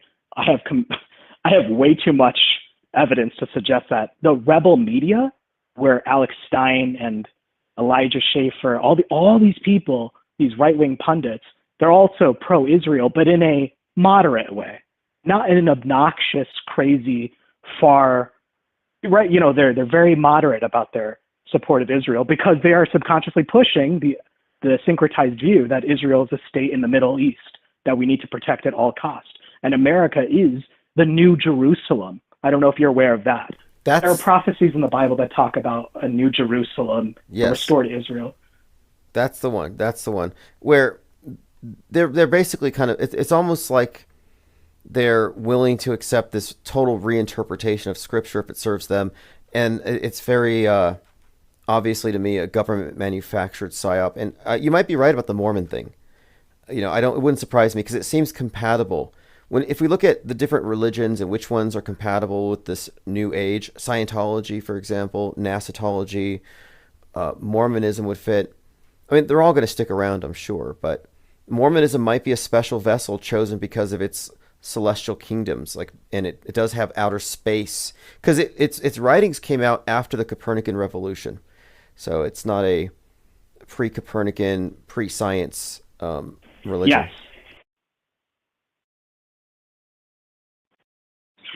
And the the Book of Abraham in their Pearl of Great Price. People only think of Book of Mormon. There's also Doctrine and Covenants, Pearl of Great Price. It explicitly talks about other worlds, Elohim. It is very, like you said, prepared for Nasatology. But what's unique about it is they have stories that deifies America. And I don't know if you know this, when Luther visited Rome, he prostrated on the ground and kissed it and said, "Hail, Holy Rome." The very land of Rome was considered holy. And in Mormonism, it's the most unique form of false Christianity that actually says the very land of America is the New Jerusalem. It is a holy land. And they have that into their entire, and also it's so early on in American history. So I'm doing it purely from Metascript analysis. I think Mormonism fits the bill. But it is interesting how they can just reinterpret and recreate history to make people slowly believe that. But from the Bible's perspective, there are prophecies and visions about a new Jerusalem, a new Israel, but it's talking about heaven. It's not talking about a physical location here on earth. But most of the evangelicals and Mormons believe America is the new Jerusalem, and we have to take care of the old world. Well, okay, now, how old... Israel, the old world Jerusalem, and we never believe it. But I want to know why does some... Well, Martin Luther, you said he went to Rome. How old was Martin Luther when he nailed the 95 Theses to the door and he challenged the authority of the church? What was his age?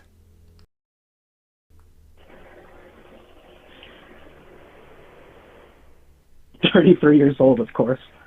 Yeah, when... And yes. 33 years old, and on October 31st, when he mailed the 95 Theses to Wittenberg Castle. That's what October 31st, 1517, and he was 33 years old, and that was the start of the Protestant Reformation. Yeah, just another one of these historically significant figures who happens to be that age when a big schism, a dialectic is established. Probably not a coincidence.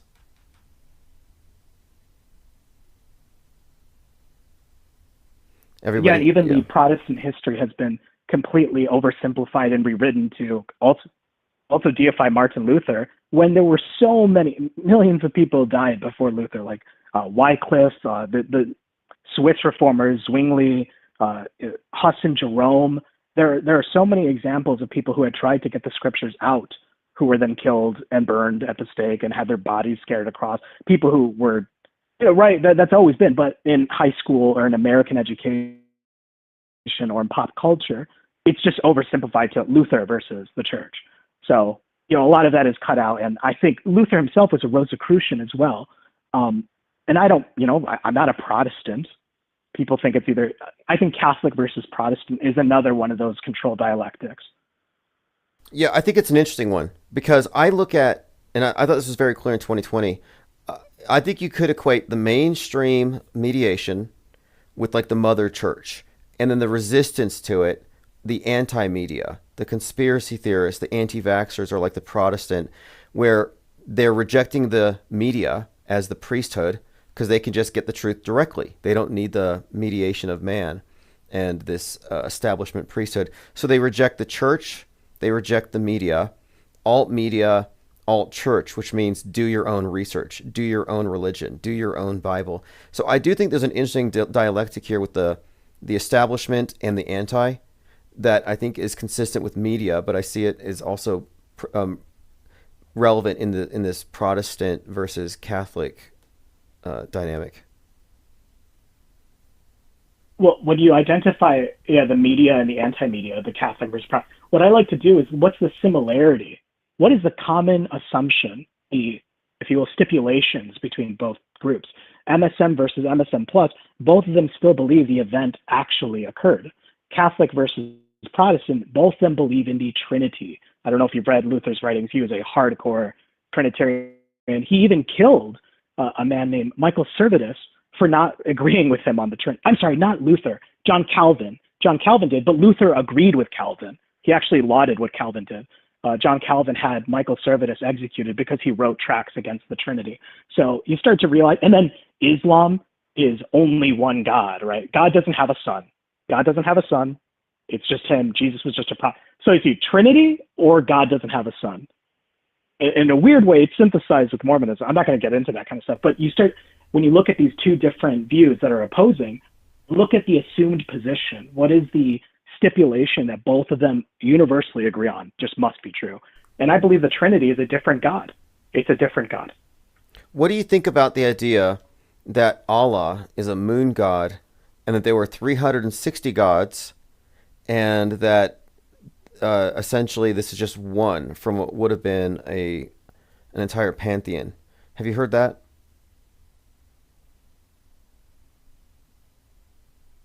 Yeah, Dr. Walter Weiss actually did a great discussion about the architecture of Islamic buildings as well as some of the Catholic buildings, and it's almost like moon worship versus sun worship. Exactly. When you look at the way these sanctuaries and buildings of worships are set up, and it's quite fascinating. And I mean, people scoff at this notion.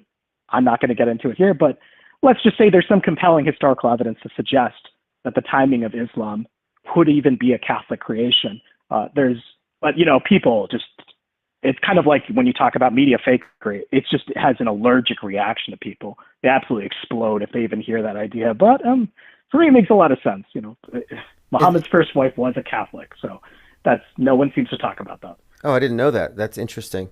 I'll have to look back into that. But I've come across that. I think it's interesting. I question Hadija. Yep. I question all these religions and their basis and their founders and their creation stories. But I think I think we should do our due diligence, and rejecting something just because it's a religion and dismissing it isn't really good enough. I like to kind of get into the weeds and figure out, well, who wrote this stuff and what are they really claiming? I like to steel man the arguments that I might not agree with. Instead of straw manning it and attacking its weakest version, I just want to build it up and what are their real claims, and let's confront that. But anyway, the big cube, the black cube. That's actually that's the best way. What do you think about the black cube thing? Do you think that's some sort of symbol of, I don't know, Saturn, the ruler of this world in some way? Yes, Saturnian time control, where it's a time and space control, and essentially it's like Kronos, the god of time. He's actually consistent even in the Bhagavad Gita with at least in that particular text. I know there's more to the Hindu scriptures than just that, but in that particular text, Krishna appears and says that he is time run over. That's a mistranslation by Oppenheimer when he says, "I am become death to destroy a world." Really, Krishna is like, "I am time run over," and and the ultimate change agent. But yeah, the Saturnian cube, time and space control, our metascriptors essentially have that through the control of history. If they control our perception of history and current time, they also control the future, because what is currently happening becomes our history, and then our future is dictated by what happens in the past. And this is why I always scoff at the notion. I think I heard it one time in chat. Someone said, "Oh, the Bible, it's like CNN." I'm like, I don't really think it's quite like that. First of all, millions of people, hundreds of millions of people were killed for this version of CNN. And what is available to us now, it's constantly misrepresented and it's just abused everywhere. So I'm like, well, I do agree that with the idea though that I don't really know. Well, what I mean is, like that's probably too simple. But what I am thinking is that if you take the holy book itself, whatever the religion is, and if you base your entire worldview on what it contains, and that's your filter, then of course you could say, well, if you filter your reality through CNN, you filter your reality through Fox or through InfoWars, you're going to have different results. And it's analogous to Dianetics versus the Bible versus the Quran versus something new agey. So I'm just saying that you have these various paradigms that you can enter into that all fit as subsets within the big one, and they're practically interchangeable. But CNN, of course, or the left side of it, has one version, but it's all contained within one big box. I wouldn't say the CNN is the entire worldview.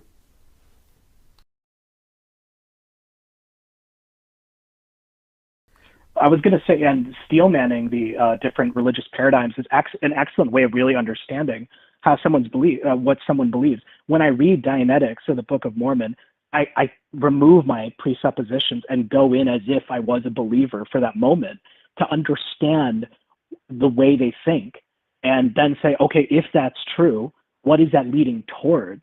And there's been South Park episodes on Scientology and on Book of Mormon. There's a musical even about it, named created by the creators of South Park. I don't base my interpretations on that. In like manner, it's like I wish people wouldn't base their interpretations of Christianity on Nick Fuentes or your Stu Peters, right? But to be fair, right? I know I'm talking about South Park, but there are world stage actors who are also giving just a totally absurd and or the Bible flat earthers as well. Like they just totally misrepresent what's there. I'm not saying. But isn't it subjective? Like who gets to say that Stu Peters' faith is less serious or less valid than Nick Fuentes's or Glenn Beck's? Like who gets to say? Are you there? Yeah. So what I'm asking is who gets to decide which version is the correct one and who gets to denounce everybody else? And there's this old joke about what's the definition of a cult? It's the church down the street from yours. And so like I just go to like everybody claims to have it down and everybody else is wrong. And can we say honestly, can we be would it be accurate to say that Nick Fuentes is doing Christianity wrong? Candace Owens wrong. Russell Brand not a real Christian. Can we just make these blanket statements like that?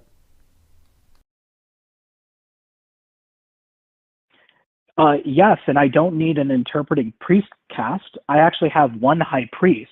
His name is a man, right, from Jesus, Nazareth, Jesus of Nazareth. If you truly know his character, I don't need to point to Bible verses. Just think of the true Jesus, and is that true Jesus the one that's consistent with the record? Because when Nick Fuentes talks about bombing Israel or stuff like that, how many people did Jesus send to the torture rack or to prison for denying him being the king of Israel? Well, anyway, yeah, I guess Jesus is the standard. This is the impasse. This is the wall. The wall that I hit is the wall where the person who is advocating for it is the person who's right and everybody else is wrong. And if I was to take a call from Nick Fuentes or anybody else in the chat, they would say, no, everything he said was invalid. What I'm saying is valid. And so it's like everybody can claim to have the appeal to the right authority and to have the objective view, but ultimately with religion, we're talking about subjectivity. And this is also true for with you. And this is true for media too. Does anybody in media have an objective view? No.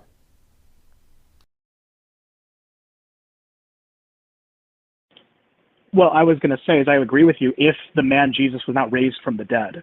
So he's actually alive in my worldview. I know to you, if it's just another record or a story, then you're only flipping through pages that have been translated over and maybe edited and all that stuff, right?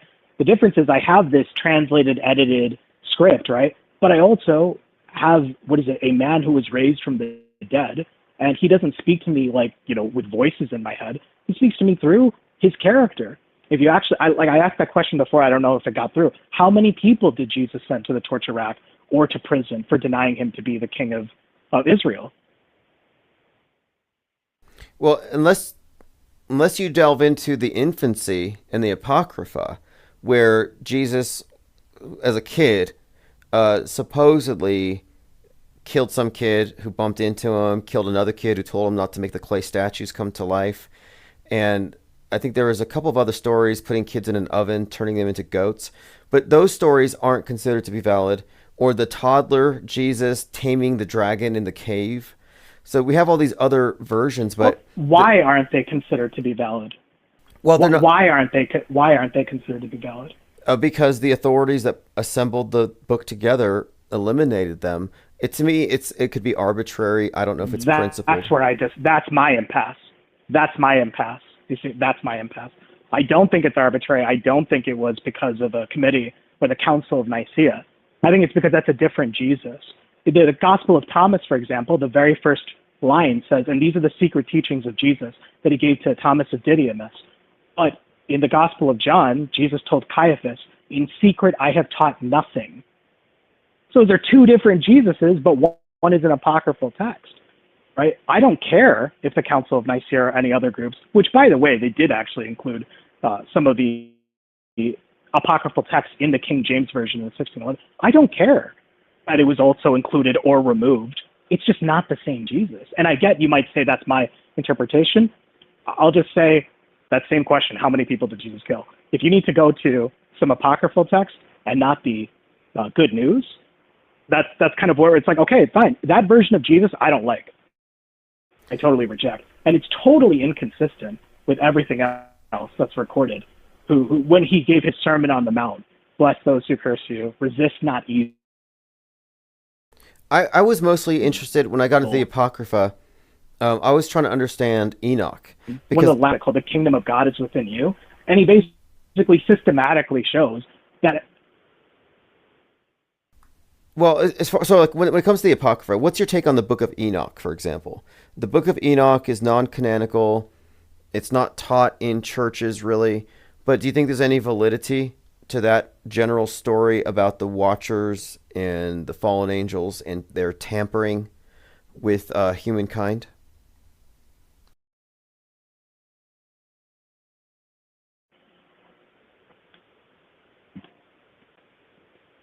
I think there's as much validity to the Book of Enoch as there is to the Book of Mormon. What was life like in ancient, North America? We actually really don't know.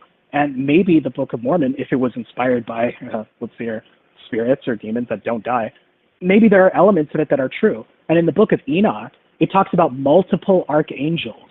It talks about Enoch, when he ascends to heaven, essentially being another, like the Messiah is all within us. We're all our Messiahs. The problem with it is the biblical Enoch, he ascended to heaven before the flood.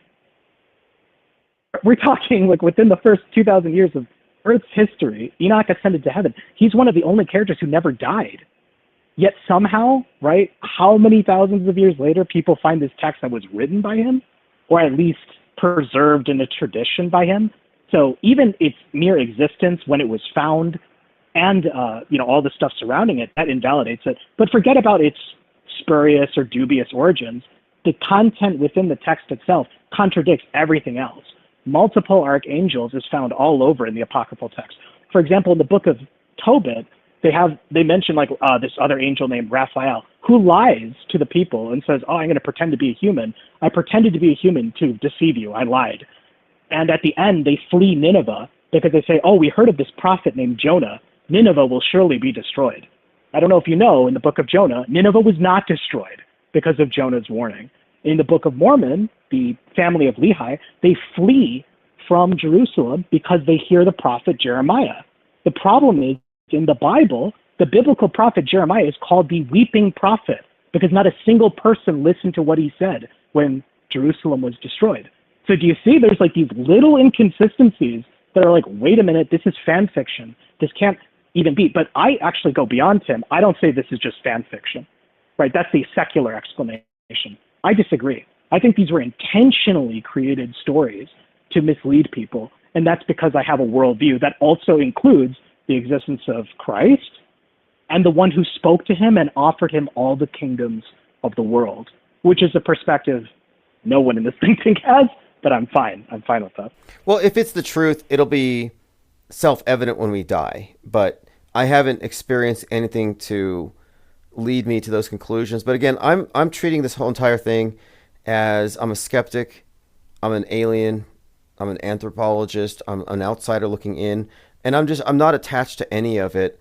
And I appreciate your perspective though, because it's nuanced and we need the information. And I appreciate your honesty. Listen, I appreciate your honesty because I'll tell you, I appreciate and value atheists far more than fake Christians like your Jordan Petersons, your Glenn Becks or JD Vances. These people who use it like a tool, like an instrument. They are infinitely worse than honest atheists who just say, it's just a bunch of Middle Eastern fairy tales. That's fine. I'm okay with that. Yeah, But these people are yes. lukewarm. That's cynical. That's cynical the way that these clickbait Christians or these performative Christians do it for the clicks and the influence, ultimately for greed and political ends. Like it's a huge griftianity when they use it.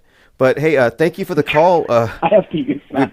We've been on here for 84. Griftianity, yeah, absolutely, use it.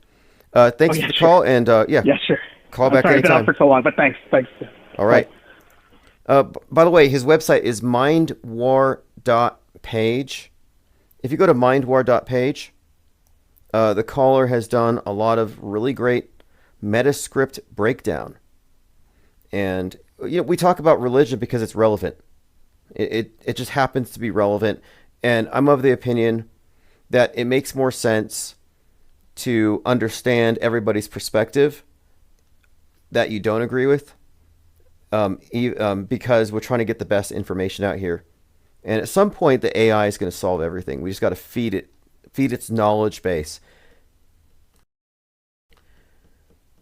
Okay, let's see here. Remrek says, the names of some modern Masonic groups are wild. Ancient Arabic Order of the Nobles of the Mystic Shrine and the ancient Egyptian Order of Skyots.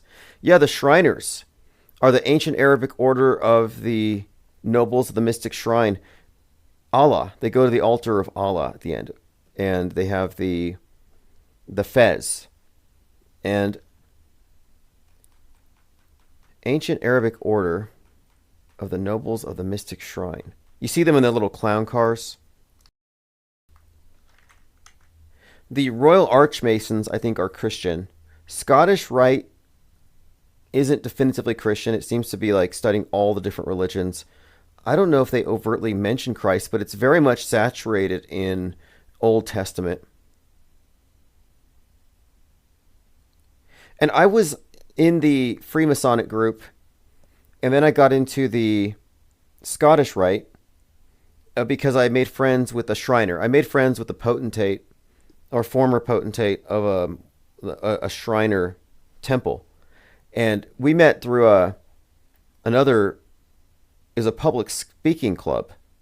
So like I was mortified about public speaking, and I took this class. There's this group they met at this restaurant. It was called Toastmasters. So I'd write these speeches, and 3 or 4 people would give a speech, and everybody else would just be having breakfast. So it was this entertaining thing I did for a while, where I'd write speeches and present them, and then everybody in the audience, the participants, would critique you, and you'd go home with an envelope full of critiques, and it was pretty helpful. But there, I met someone, and we got to talking. He had this gold necklace, and it had a 7-7 and a horseshoe or something like that. And we got to talking. I found out he was a former potentate of the Shriner, and as we got talking, he offered to sign me in. But I had to first go through the Scottish Rite, because at that time you couldn't get into the shrine unless you had become 32nd degree. Now, they might have dropped that requirement because the membership levels are so low. But I went at this temple in Santa Fe. So I went through the Scottish Rite. And I could have gone into the shrine, but I didn't for a few reasons.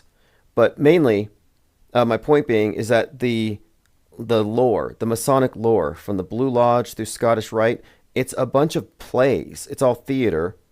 And it all is derived from the Bible. It's all biblical stuff. If I was a believer, I might have had a problem with it. I don't know what I would have thought.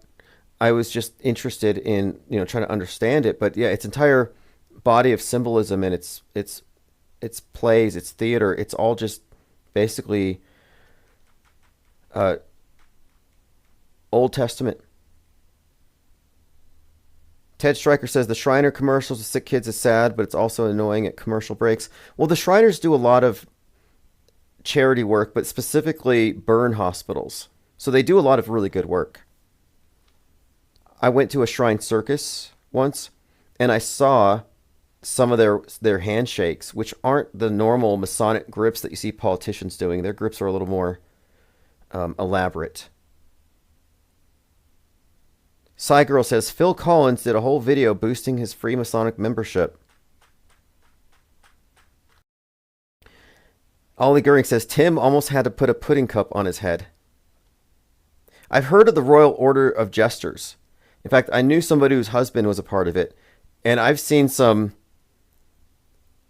exposés on what these groups do. And I can't say it's true for all of them, but there was this expose I saw on some group where, yeah, they're just going to lodge, but they're actually going out and having extra marital affairs and parties and stuff. I don't know if that's the case everywhere.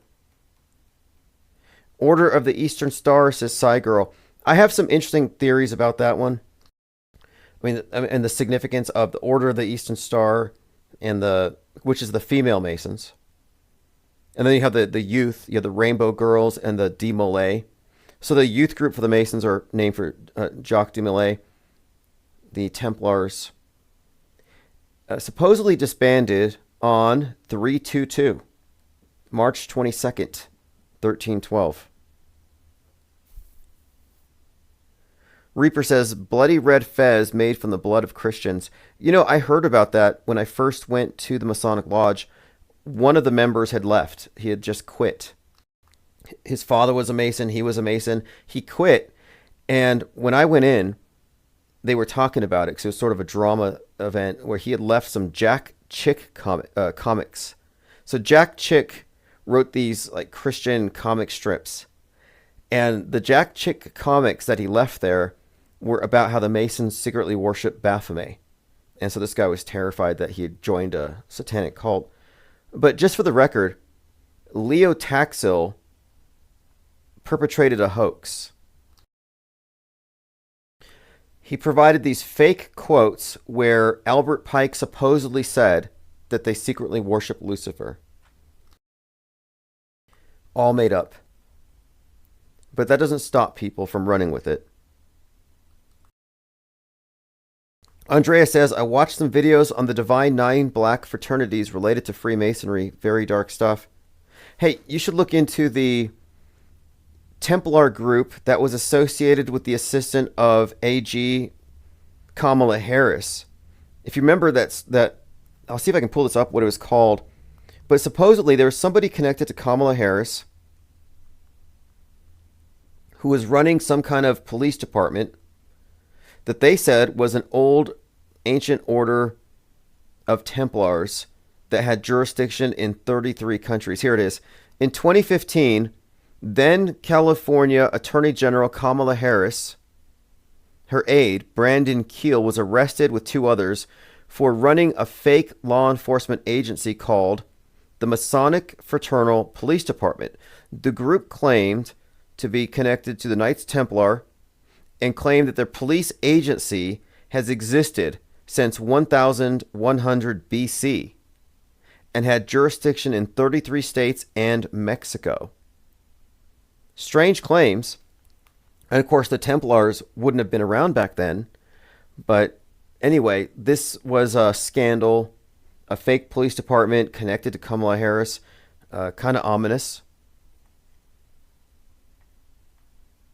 Wow, looks like we have here Diana Southard, thank you very much, has brought in a box full of titanium blue wrenches. I'll have some members only content soon. By the way, if you're a Blue Wrench Lodge member, you will get the Discord link tonight. I'll post it right after.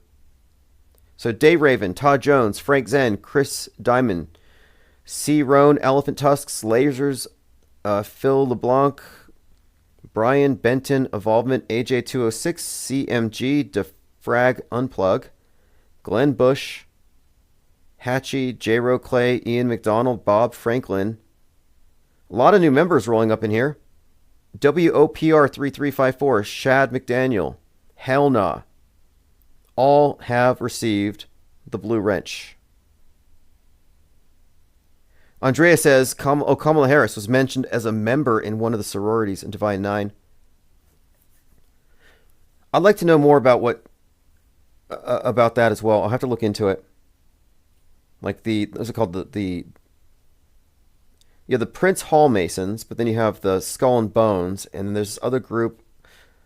Anyway, the secret society networks are often the focus of conspiracy theorists, and it's too vague to say Masons, but we use Masons just because their symbols are the most obvious to see, and their stuff is relatively public. But it's certainly a little more significant than that. But when I look at secret societies, what are you really talking about? You're talking about trade secrets. So the Masons are built upon the model of the stonemasons guilds, where their main character, their martyr, was King Solomon's, I guess he was the architect. And as an architect, he had the blueprints. And 3 assassins came to get the blueprints. He wouldn't give it up, so they killed him.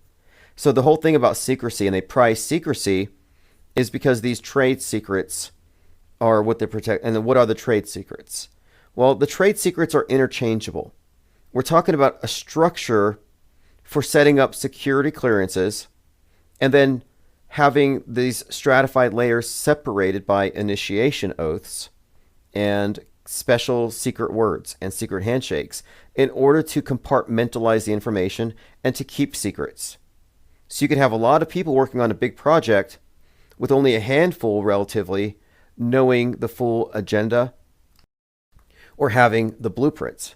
So when we're talking about the metascript, we're really talking about the blueprint.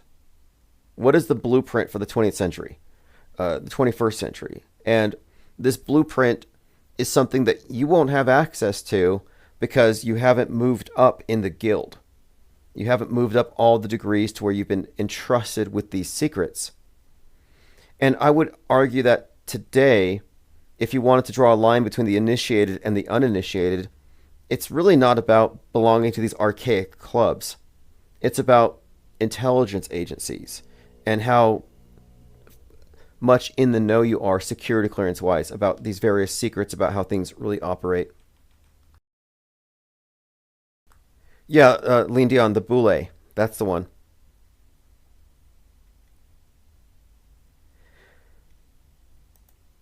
Now, in addition to all these archaic and older secret societies, so I was talking about the Masons and all their various degrees based on biblical lore. But the OTO, which is the Order Templar Orientis, and again, these are overlapping groups, but they have different nomenclature, different symbols and trappings. So the New Age group OTO, Alistair Crowley is one of its famous members, Jack Parsons, they didn't really go with the biblical stuff. Theirs was more about the Egyptian. They went in, and so the Egyptian mystery schools have a different set of gods and lore, but it's essentially the same structure. So when I joined the Thelemic group, the Abbey of Thelema, the initiation ceremony was practically identical to the Masonic one. But the difference being the Masonic stuff was all biblical, and the Golden Dawn group was all Egyptian. But other than that, they were pretty much the same. The hoodwink, the sack over the head, the rope around the neck, the oaths, the handshakes, it's all essentially the same thing. In fact, I remember thinking when I went to the Masonic group, thinking I wasn't let down, but I remember being very much aware that what mainstream Masons get as far as their rituals and their ceremonies is watered down and stripped of anything overtly connected to its true origins. Like, I think they're actually kind of, like, say, the hoodwink idea is you go in with a bag over your head, a wool sack, and it represents that you're ignorant until they take the wool over your eyes and you see the light, which are the candles lit on the altar in the room full of people that you now know are part of this club. So they show you the light. You're initiated. That's kind of the idea with the sack over the head. But looking at it now, it's pretty clear that the Masons who get initiated are still in the dark. And Albert Pike did say this. He did say that lower level Masons are purposefully misled. And I think this is true when it comes to the PSYOP entertainment complex. I wouldn't think that your run-of-the-mill crisis actors or Department of Homeland Security PSYOP organizer is going to be fully aware of the extent of the mind control. I think they're just compartmentalized.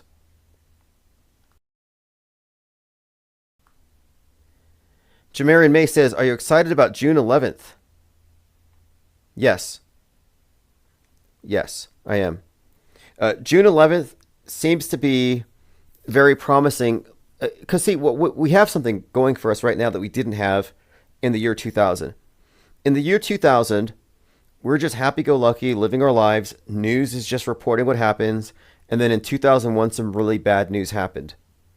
And then we started scrambling to figure out the cause of it, and various interpretations were leaked out there for people to pick up on. But at the time, nobody who wasn't in the club or part of the orchestration would have known what was coming. But if we knew then what we knew now, we would have been, this wouldn't have been possible because we wouldn't have chat rooms and everything else organized at this level. But we would have said, hey, look, it seems like if you look at the big picture, we have been fed a steady diet of terrorism, Middle Eastern terrorists, planes crashing in buildings, a lot of exploding planes and jet fuel. We were prepared. Our imaginations were saturated. The culture was saturated. The entertainment, the games, the books. We were prepared for 9/11 to interpret it in the way that they told us. But we weren't, at that time, cognizant of media fakery. It wasn't a widespread understanding. Conspiracy theorists were completely just lost in their different rabbit trails. But this is different. So now we're coming up upon, like we did with 2020, we saw it coming. We were looking at Seattle as ground zero when 3/11 was declared a pandemic. Similarly, this 6/11 has an analogous buildup with regards to predictive and concurrent programming, connecting it to a narrative in which a domestic violent extremist 9/11 event happens. And it happens to be centered on the symbol of the Space Needle, which I say is an analogous monument to the One World Trade Tower with the symbolic import it has as an icon, as a monument, as representative of man's quest, Tower of Babel, one world, one path from Earth to space. It's about this too big to fail, about to fall. And 6/11, for a lot of reasons, has been turning up in this context. And as we were getting closer to May, we started looking at 6/11 again. Like, oh, it's time to start looking at this because this has been a recurring theme. Is this the year? And at that time, we noticed, look, Final Destination's coming out, and it just so happens to be about this exploding Space Needle. So again, we're watching history unfold with a different set of eyes that we had in the year 2000. We're watching history unfold with the full awareness that it's scripted in advance, and it's possible to guess plot twists. It's possible to guess endings. You just look at the foreshadowing. So in my view, it would not shock me. And if you're not aware of predictive programming, concurrent programming, and media psyops, it should be shocking. It would be a shocking proposition if I said, hey, what do you think about on June 11th, Seattle getting rocked by a nuke? Would you be shocked? Everybody would say, yeah, that would be shocking. I will not be shocked if something happens in Seattle commensurate with a 9/11 type event, a fracturing of the world, but I would not be shocked. Would anybody here be shocked if Seattle gets Oppenheimered in a few days? And is that a tall claim? Am I a doomsday prophet? No. It's not a tall claim. In fact, it's a very commonsensical conclusion to arrive at, just as late 2000, you might have arrived at something similar. Hey, what's up with all this 9/11 stuff? Jamarin May says they're going to use Don't Look Up. Hey, speaking of, okay, Don't Look Up, about a comet hitting the Earth. It's also about the Titanic. Earth as Titanic. The comet is ice. So it's your space iceberg. Don't Look Up's trailer says in 6 months and 14 days, the Earth is going to get destroyed. It's going to get hit. 6 months, 14 days. 6/14, Trump's birthday. 6/14 is actually Saturday. And when I saw that, I thought, okay, it's leading somewhere. Don't Look Up starring character was Leonardo DiCaprio from the Titanic. And while they were filming the Don't Look Up, there was this story that came out where Leonardo DiCaprio had to dive into a frozen lake to save a couple of dogs. I saw that story, and they said he was reprising his role as the character in the Titanic. And I thought, that's kind of weird, because he's in the headlines now in this other movie, Don't Look Up. Reaper says, Don't Look Up is a bastardization of the rapture. Ted Stryker says, what if nothing happens on 6/11? Well, it would be on brand for something to happen. And here's something too, because we've been talking about this 6/11 thing for a little while now, because we have been consistent, and it has been consistently foreshadowed. Now, is there any reason to think that this is the one? Well, this year, what's different is the specificity of the buildup. The fact that we have this overlapping stuff with the movie Final Destination, the real life Space Needle, the timing of it, and then we have the current political state of affairs and the Trump protests going on and the military buildup on the 14th, the base making an emergence, the base, which is the domestic version of Al-Qaeda. It just seems like I said, I wouldn't be shocked. I would not be shocked. But what happens if nothing? Good question. But I'm not basing my analysis on predicting some doomsday. I'm pointing out the concurrent programming messaging contained in the entertainment world as it pertains to real world events or psychological operations on the world stage.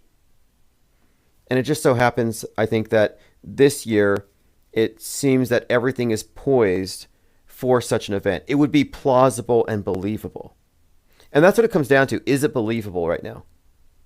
Like when 9/11 happened, did anybody say, oh, there's no way terrorists would attack us? No, the story was completely credible at the time.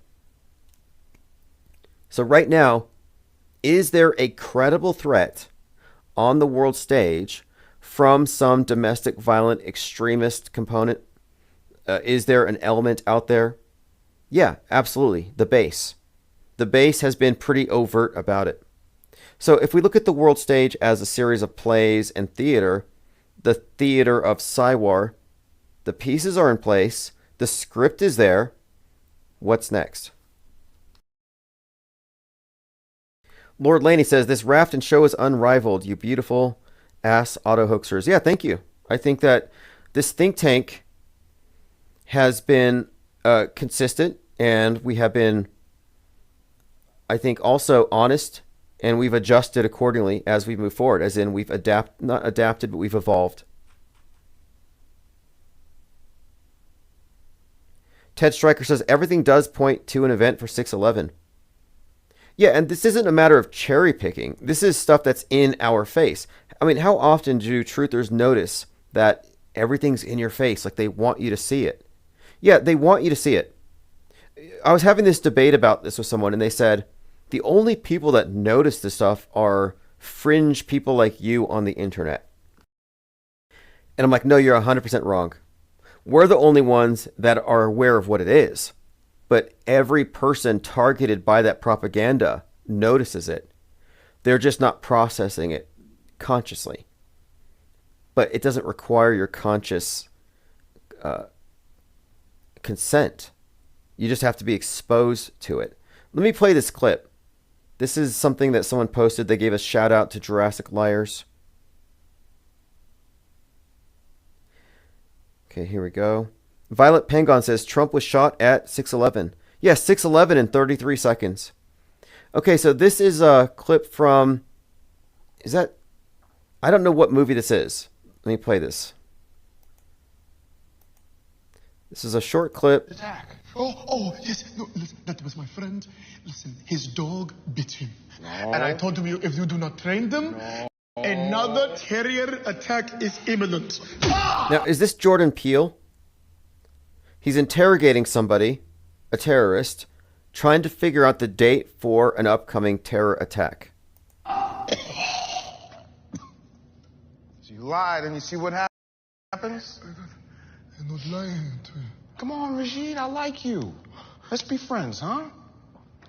Now, you still haven't explained to me why we found on the search engine of your computer the words Target Washington 49 times. Okay, Target Washington, and now... June 11th, Rashid. Okay, June 11th, targeting Washington. Okay, and this is Peele, Jordan Peele. Fascinating. Even more damning. Major meta-scripter. But again, interrogating this terrorist about a 6/11 attack. Interesting. June 11th, Rashid. But more recently, the most recent thing here is the Trump 9/11 8647 thing, and then showing off his phone with 9/11 over his face but held upside down. And on June 11th, he's going to be at the JFK Center for the Performing Arts, where you can see him posing in front of a Kennedy head with his head right in front of it. Here he is. Elvis, Katz, and Babe Ruth. Chairman Trump reimagines the Kennedy Center. And there he is with his head right in front of... And look, his hands are out. Like, his hands are out in a very Christy way. In fact, if I put the mouse over Trump's face, the way that JFK's head is aligned, it looks like JFK with his hands out. And the shadows on Trump's palms are the same hue as the red floor. You see this? I'll zoom in for you. It looks like stigmata. This is one of the more Christy poses that I've ever seen. There we go. Look at that. That is a very Christy pose. And the hands are definitely a reddish hue. The shadows here.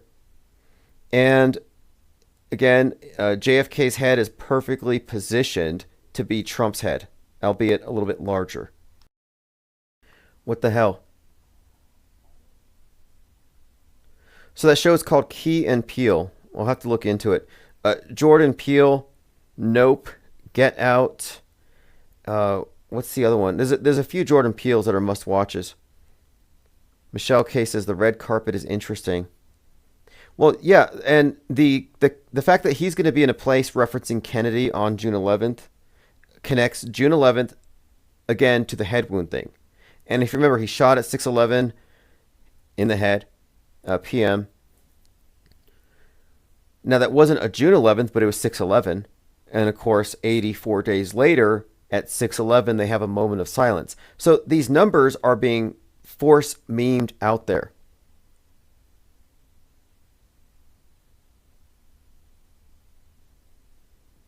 But anyway, this is consistent. This is the type of foreshadowing we see quite often. And it's often in the magazines, it's in the magazine covers. So it's not just the movies, but it's everywhere. It's pervasive.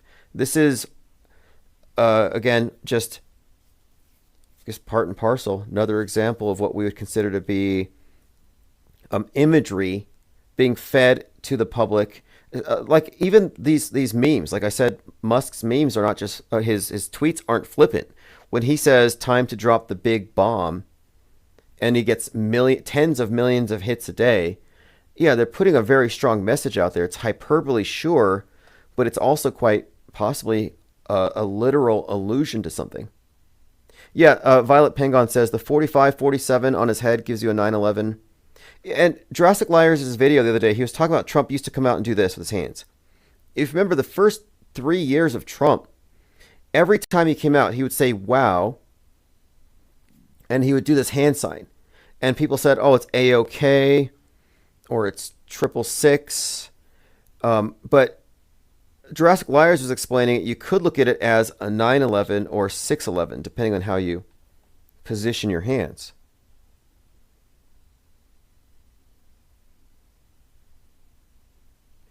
Other examples, again, 11-6 is also 6/11, 11-6. associations go. Right-wingers, domestic violent extremists, but nuke in particular. Oppenheimer was filmed on IMAX film. That film was 11 miles long and weighed 600 pounds. 11.6. Oppenheimer wore a badge. K6. 11.6. In the Batman movie, Gotham goes underwater. 11.6. Wednesday. In fact, I think he says, in the trailer for that, I think he says Wednesday, November the 6th, Gotham is underwater. And of course, this came out March 4th, 2022, the day that Joker, the Boston bomber, had his death penalty reinstated. And it was the Riddler that set off his online extremists to blow up the dam. Okay, listen to this. A key line from the ending monologue of the Batman 2022. Wednesday, 11/6, the city is underwater. And then Batman's up to his waist in water holding a torch. But Wednesday, 11/6, well, this Wednesday is 6/11. Violet Pengon says, 116 drones destroy nuclear jets. Russia's Pearl Harbor.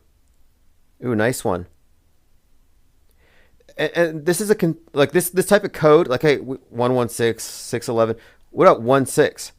January 6th. 16 is obviously a very significant number in this context. 16, January 6th, insurrection. Waco.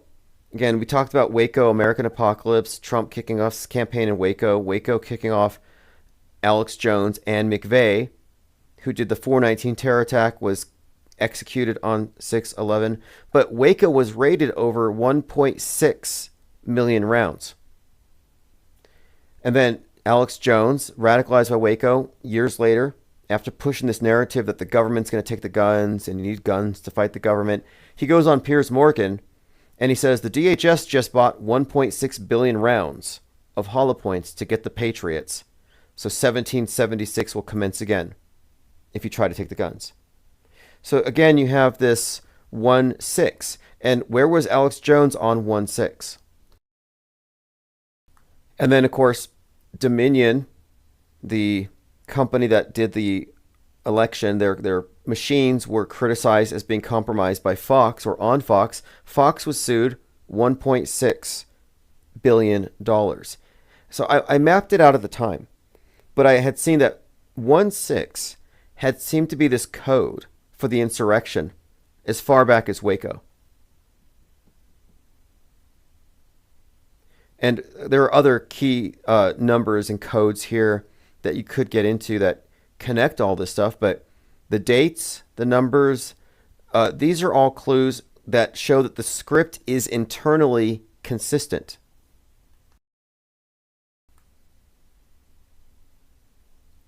Diana South R says Cape Canaveral, where the Kennedy Space Center is. So Kennedy Space Center, isn't that where Apollo launched from on 7/16? But also at the Kennedy Space Center, you have a runway there. I think it's called, let me see if I can find it.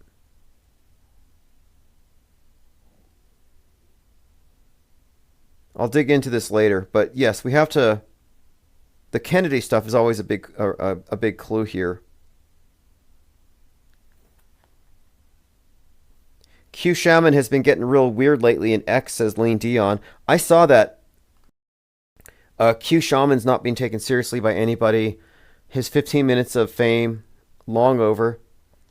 He had a sign that said, Q sent me. He was the face of the insurrection, and he's never divulged who Q was. I mean, the guy's an actor, and I believe that he lived in the same neighborhood as Ray Epps. You know, Ray Epps, the Fed, the designated Fed. I mean, they were all Feds, calling each other Feds. But the Q Shaman is the least believable characters of all. But I have seen him. He is getting into weird word salads about what he's always been about. He's always been kind of new agey. I think he's on shrooms. Living up to his name, though. All right, so we talked about this already. Protesters and rioters clashing with police, so we'll follow that story. If you subscribe at infiniteplane.live, I'm doing a painting a day in the mornings. The IPS morning deprogram, where I just sit out and I do still lifes. This morning I painted a can of Pac-Man cherry palette G Fuel and watermelons. So if you saw me in chat, I was there just giving out wrenches and stuff. So make sure you're subscribed so you don't miss any of the morning live streams. I won't always be painting. Sometimes we'll be down to business. Here's a significant headline. Laura Loomer's White House access erases the line between the fringe and mainstream. I'm paying attention to these world stage characters that correspond with the major predictive programming elements of the day. And I've been maintaining that Laura Loomer is Laura Jennings. Leo Biddle posted this. You remember this image? The burning cyber truck out front in front of the Trump Tower. He says, "It's just crazy talk imagining anyone could have predicted this would be appearing in our daily visual programming. Don't mind me, I'm just a crazy person."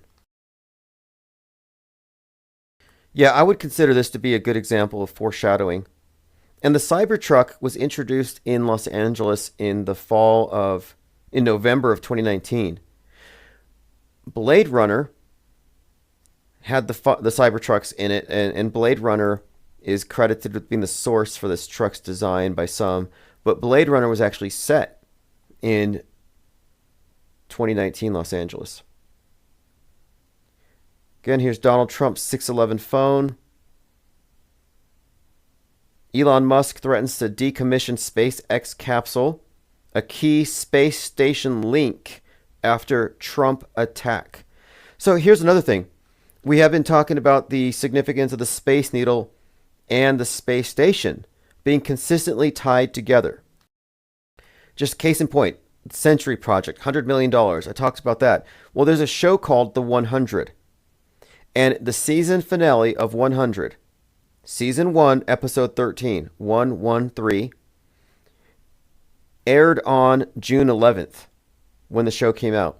Season finale, June 11th, the space station explodes. And in that episode, they actually have in the background a painting of the Tower of Babel.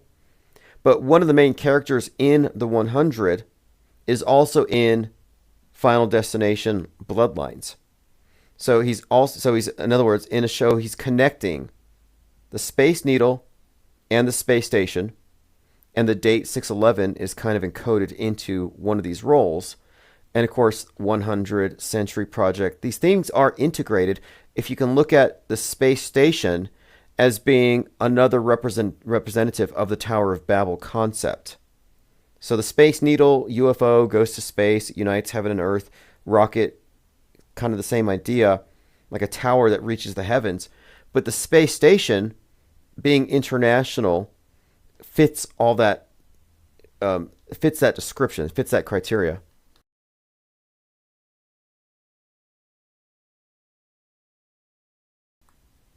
Gross.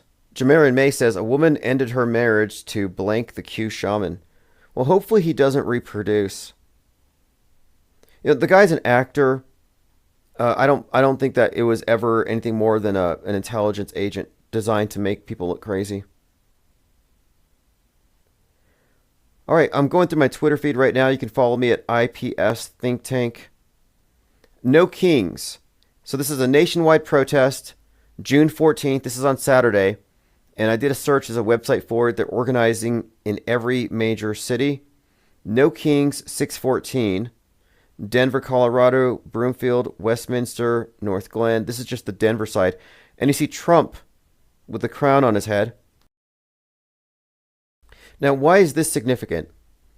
We have the French Revolution stuff kind of encoded into the story that we talked about earlier. It was also in the Paris Olympics.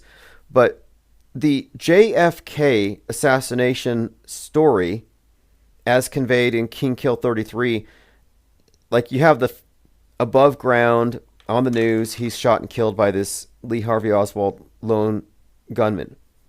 But the subtext contains elements of this killing of the king ritual described in James Frazer's Golden Bow, which has to do with the death of Osiris, this agrarian god of death and resurrection. So King Kill 33, this article is just saying that the real story of the death of JFK was the killing of a king. Now, the association of Trump and JFK has been cemented through the whole Q movement. They have already, and I was just showing you a little while ago, the image from the Kennedy Center. So you see the association here. The King of Camelot, killing of the king, King Kill 33, blatantly associated here with Trump. And then a few days ago on Drudge, he's put on the cover of Drudge with a crown, weirdly of corn tortilla tacos, which seems ludicrous and part of this meme where they were calling him taco. But if you look at the killing of the king ceremony described by Fraser Golden Bow and Osiris, well, Osiris is a corn god, grain. So there might be a deeper subtext here, I've been saying. I don't look at anything here as flippant if it's mainstreamed. So this king stuff, again, it's just part of the buildup.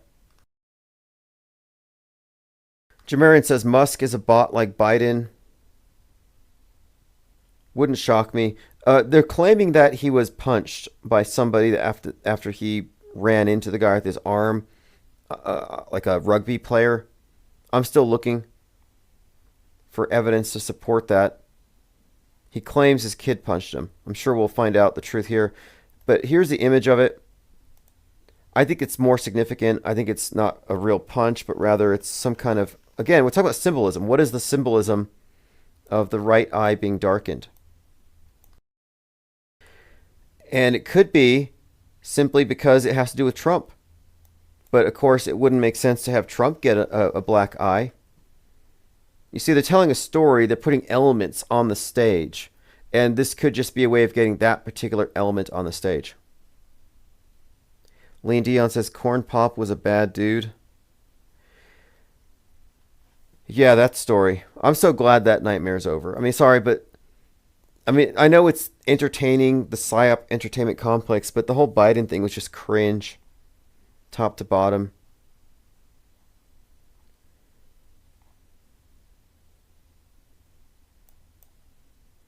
All right, well, we have been here for like 3 hours or something. I want to say thanks to the callers. I expect this to be an interesting week. Does anybody here have any expectations for 6/11? Other than you won't be surprised if Seattle gets it. Calm Down says, I heard Trump socked him up. Interesting. Well, I hope the truth gets out, but whatever it is, I think it's all WWE kayfabe. But this image here is just sticking with me here. Trump in the Kennedy Center, superimposed. I mean, this is intentional. Why would you take that shot? And then when Musk is there with the black eye, he's adjacent to a bust of Abraham Lincoln. And in that particular bust, which is in the Oval Office, Lincoln's head is looking down. So I'm like, that's kind of ominous. And then right behind Trump is that miniature of the statue of the soldiers raising the flag, which is the same shot that was used in Butler when he does the fight, fight, fight fist. That's actually, the Secret Service agents are huddled around him, and the flag's right behind his head. And it looks like they're reenacting that particular scene. Violet says, I hope something happens and so many things could. Yeah, look, I'm just suggesting here it would be on brand and consistent to use that date. It would still make sense if it happens tonight or tomorrow. But the branding of it, 6/11, is completely consistent. Angst G says 2,000 National Guard troops being sent to LA to deal with the ICE protesters. And here's another thing. Is look at the buildup.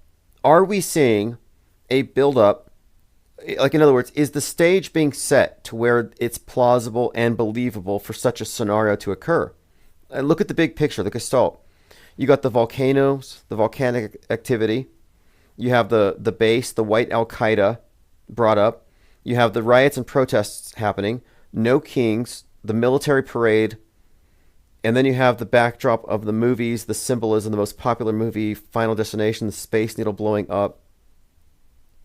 So if you look at the big picture, the imagery as we've been fed, we've been interpreting this stuff as we have before, it seems consistent. Just like last year, we were talking about Trump getting shot when Butler happened, on that day, leading up to that day.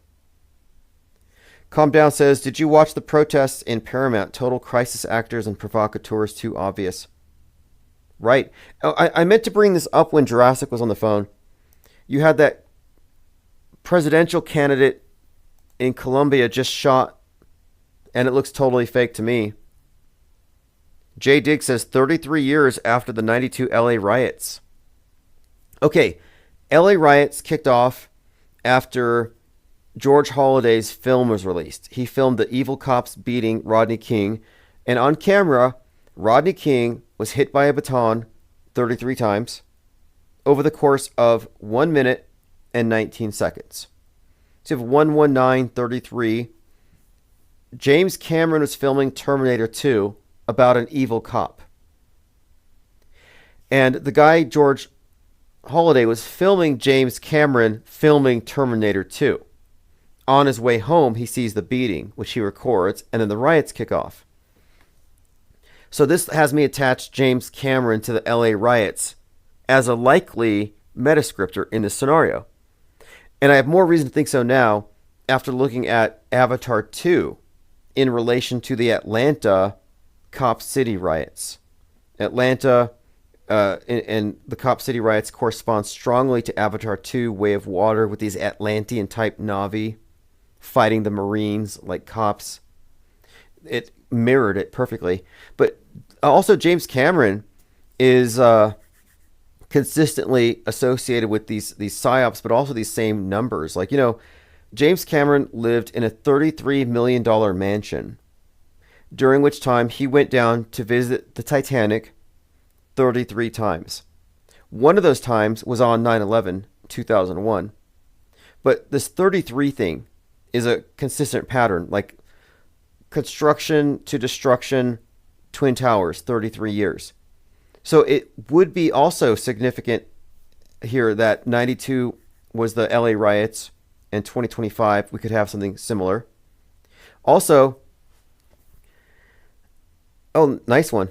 Violet says, it's 33 years since nukes have been built by Russia and US. Well, a missing nuke situation is called a broken arrow. And there have been 32 broken arrow events. So we've been waiting for this 33rd broken arrow. A missing nuke, something stolen, something unaccounted for.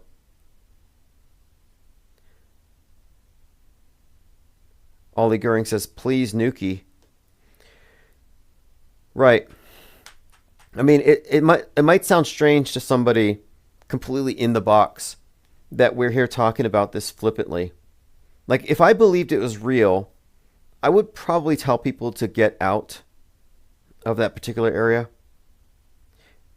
But the $100 million that went into the Century Project might have a lot to do with this, in my opinion. I think they've been building this up for several years now. And I noted this buildup, like was it 2021? Like, Amazon relocates 3,000 employees because of a crime wave in downtown Seattle. And my interpretation is, you got to move these thousands of people to make way for a big psyop. And then, again, crime wave makes me think water. Maybe they're getting ready for the controlled demo. And we can't underestimate the special effects department in the PSYOP entertainment complex. We didn't have the tools on September 11th to immediately call it out and question it, the veracity, to question even the planes. Like, we didn't have that information up front. Now we do. But who knows? the levels of realism. Who knows? I'm not exactly sure what they're capable of.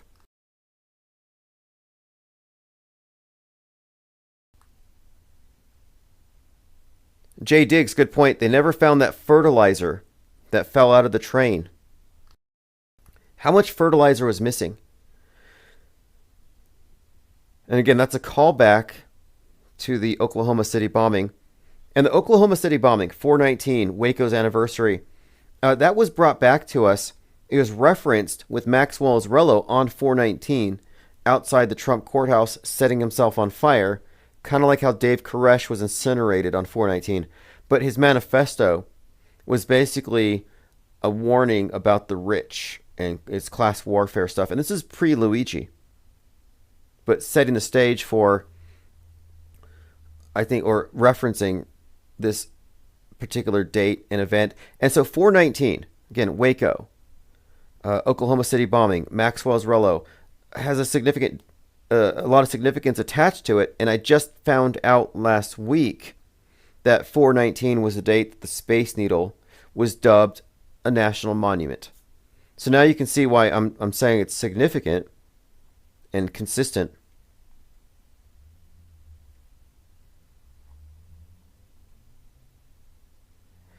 All right, well, we'll continue this conversation tomorrow.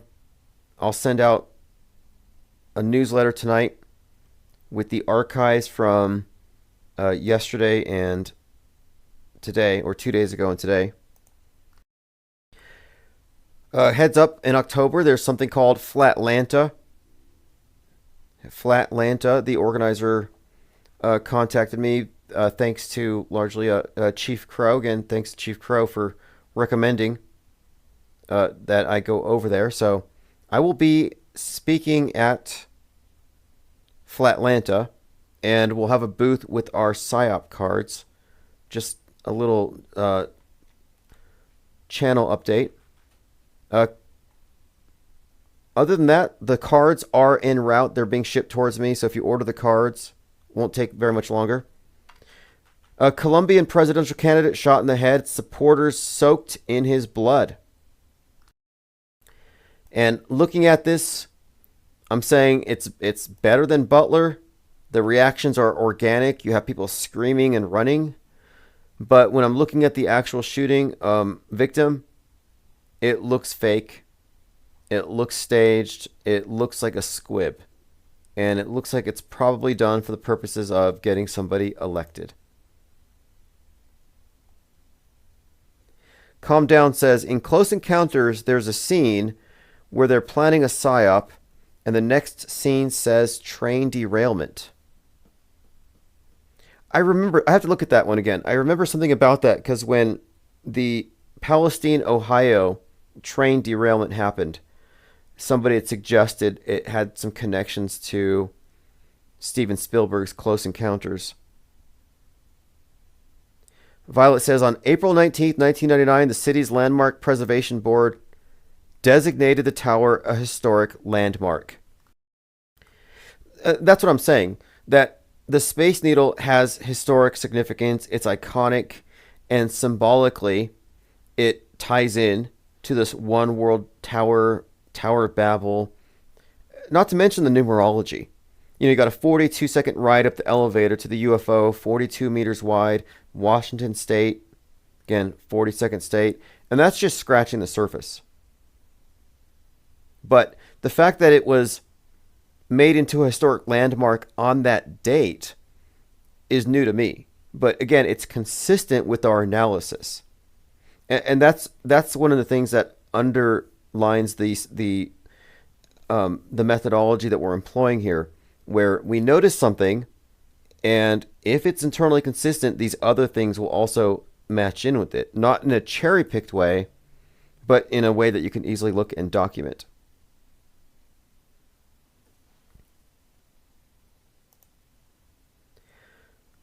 All right, well, let me go ahead and post a link here so you can subscribe to the newsletter. It's going to be an interesting week. I'm definitely going to be live June 11th in the morning and in the evening. Probably I'll do morning, early afternoon, and then later in the evening. and we will do a thorough analysis of whatever does or does not happen. And you know my stance on it. It's not about predicting specific dates, because we're just reading history as it's performed, and we're making inferences based on logic and reason, and the notion that a script has a certain structure that offers some predictability if you know it's a script. So we shall see. Interesting times ahead. Thank you everyone for your patience, sticking around and supporting this channel, and we'll continue this later on. This has been a great Infinite Plane Saturday. This is When I Jack in the Shells. Pope Elon. Have a great evening. Die, then why not Mars? Okay. You know, if we're born on Earth, why not die on Mars? Seems like maybe it'd be kind of exciting. But so I think, given the choice of dying on Earth or dying on Mars, I'd say, yeah, sure, I'll die on Mars.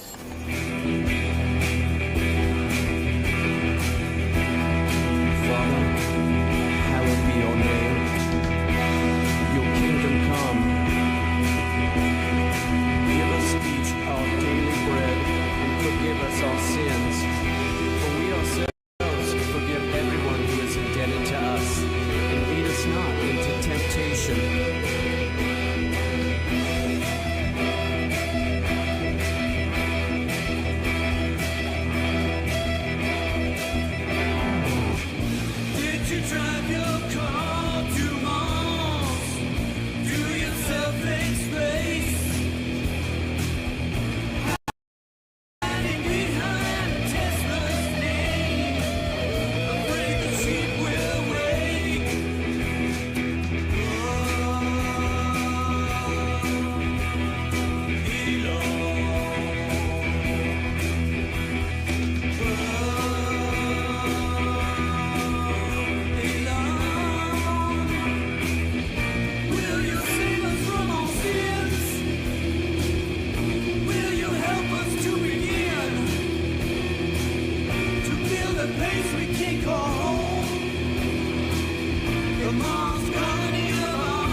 And you can tell it's real because it looks so fake.